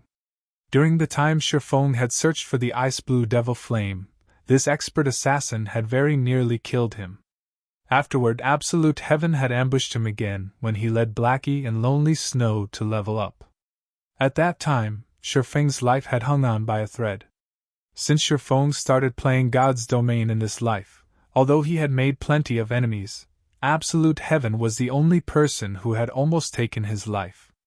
After such a long time, Absolute Heaven would definitely be much stronger now that he had accustomed himself with the combat style of God's domain. If Absolute Heaven had not been careless and underestimated Black Flame, Feng's alternate identity, by not concealing his killing intent, Absolute Heaven might have successfully ambushed Feng. Now that I know you're there, you aren't going to escape? Feng revealed a calm smile as he turned to Absolute Heaven. Escape? Absolute Heaven revealed a hint of arrogance on his chilling face. I admit that you're strong. It is as expected of the guild leader of Zero Wing, Black Flame. According to my estimation, your strength should be on par with Feng. Last time, Feng only managed to kill me because of my own impatience. It was my mistake to use all of my skills on Feng so early in the fight. Otherwise, with his strength, he could not even dream of killing me. Now, although I have revealed myself, do you really think that you can kill me while I still possess all of my skills? Indeed, it is as you say. Unless all of your skills are on cooldown, it will not be easy to kill a top-tier assassin like yourself. Feng acknowledged Absolute Heaven's power. However, times had changed. Although Absolute Heaven had improved, Feng had also raised his strength. Since you're so confident, why don't we make a bet? A bet? Do you think that you can fool me? Originally, I intended to kill you today to show Feng that I, Absolute Heaven, have returned. Since I can't kill you, you can tell Feng this. When I, Absolute Heaven, wish to kill someone, that person will definitely die.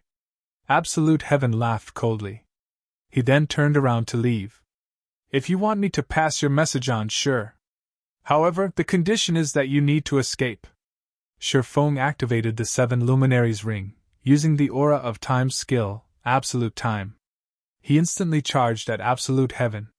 Absolute Time prevents enemies within a range of 50 by 50 yards from using any skills or tools for 20 seconds. With this skill activated, all of Absolute Heaven's skills were in a similar state as a forced cooldown. Meanwhile, an assassin that could not use skills was like a tiger without claws or fangs. You think I can't escape? Absolute Heaven smiled confidently in reply to Feng's taunt. He then tried to use blind on his opponent.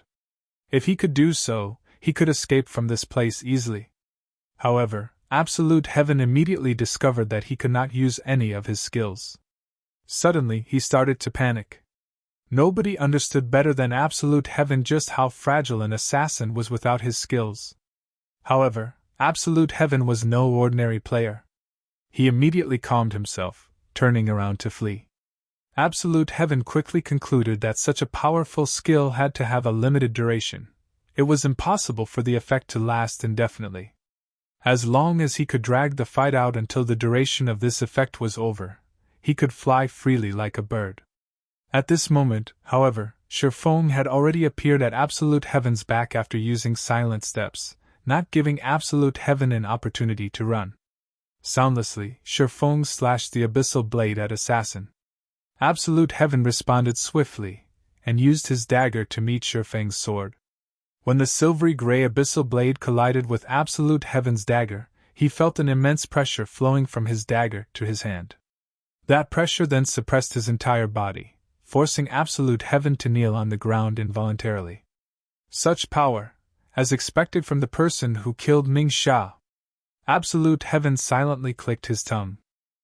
If he had not personally experienced Black Flame's might, he would never have imagined that Black Flame's strength was actually on par with a boss monster. At this moment, Absolute Heaven finally realized why a great expert like Ming Sha had been forced into a constant retreat, and could retaliate against Black Flame. Feng brandished his sword over 10 times repeatedly.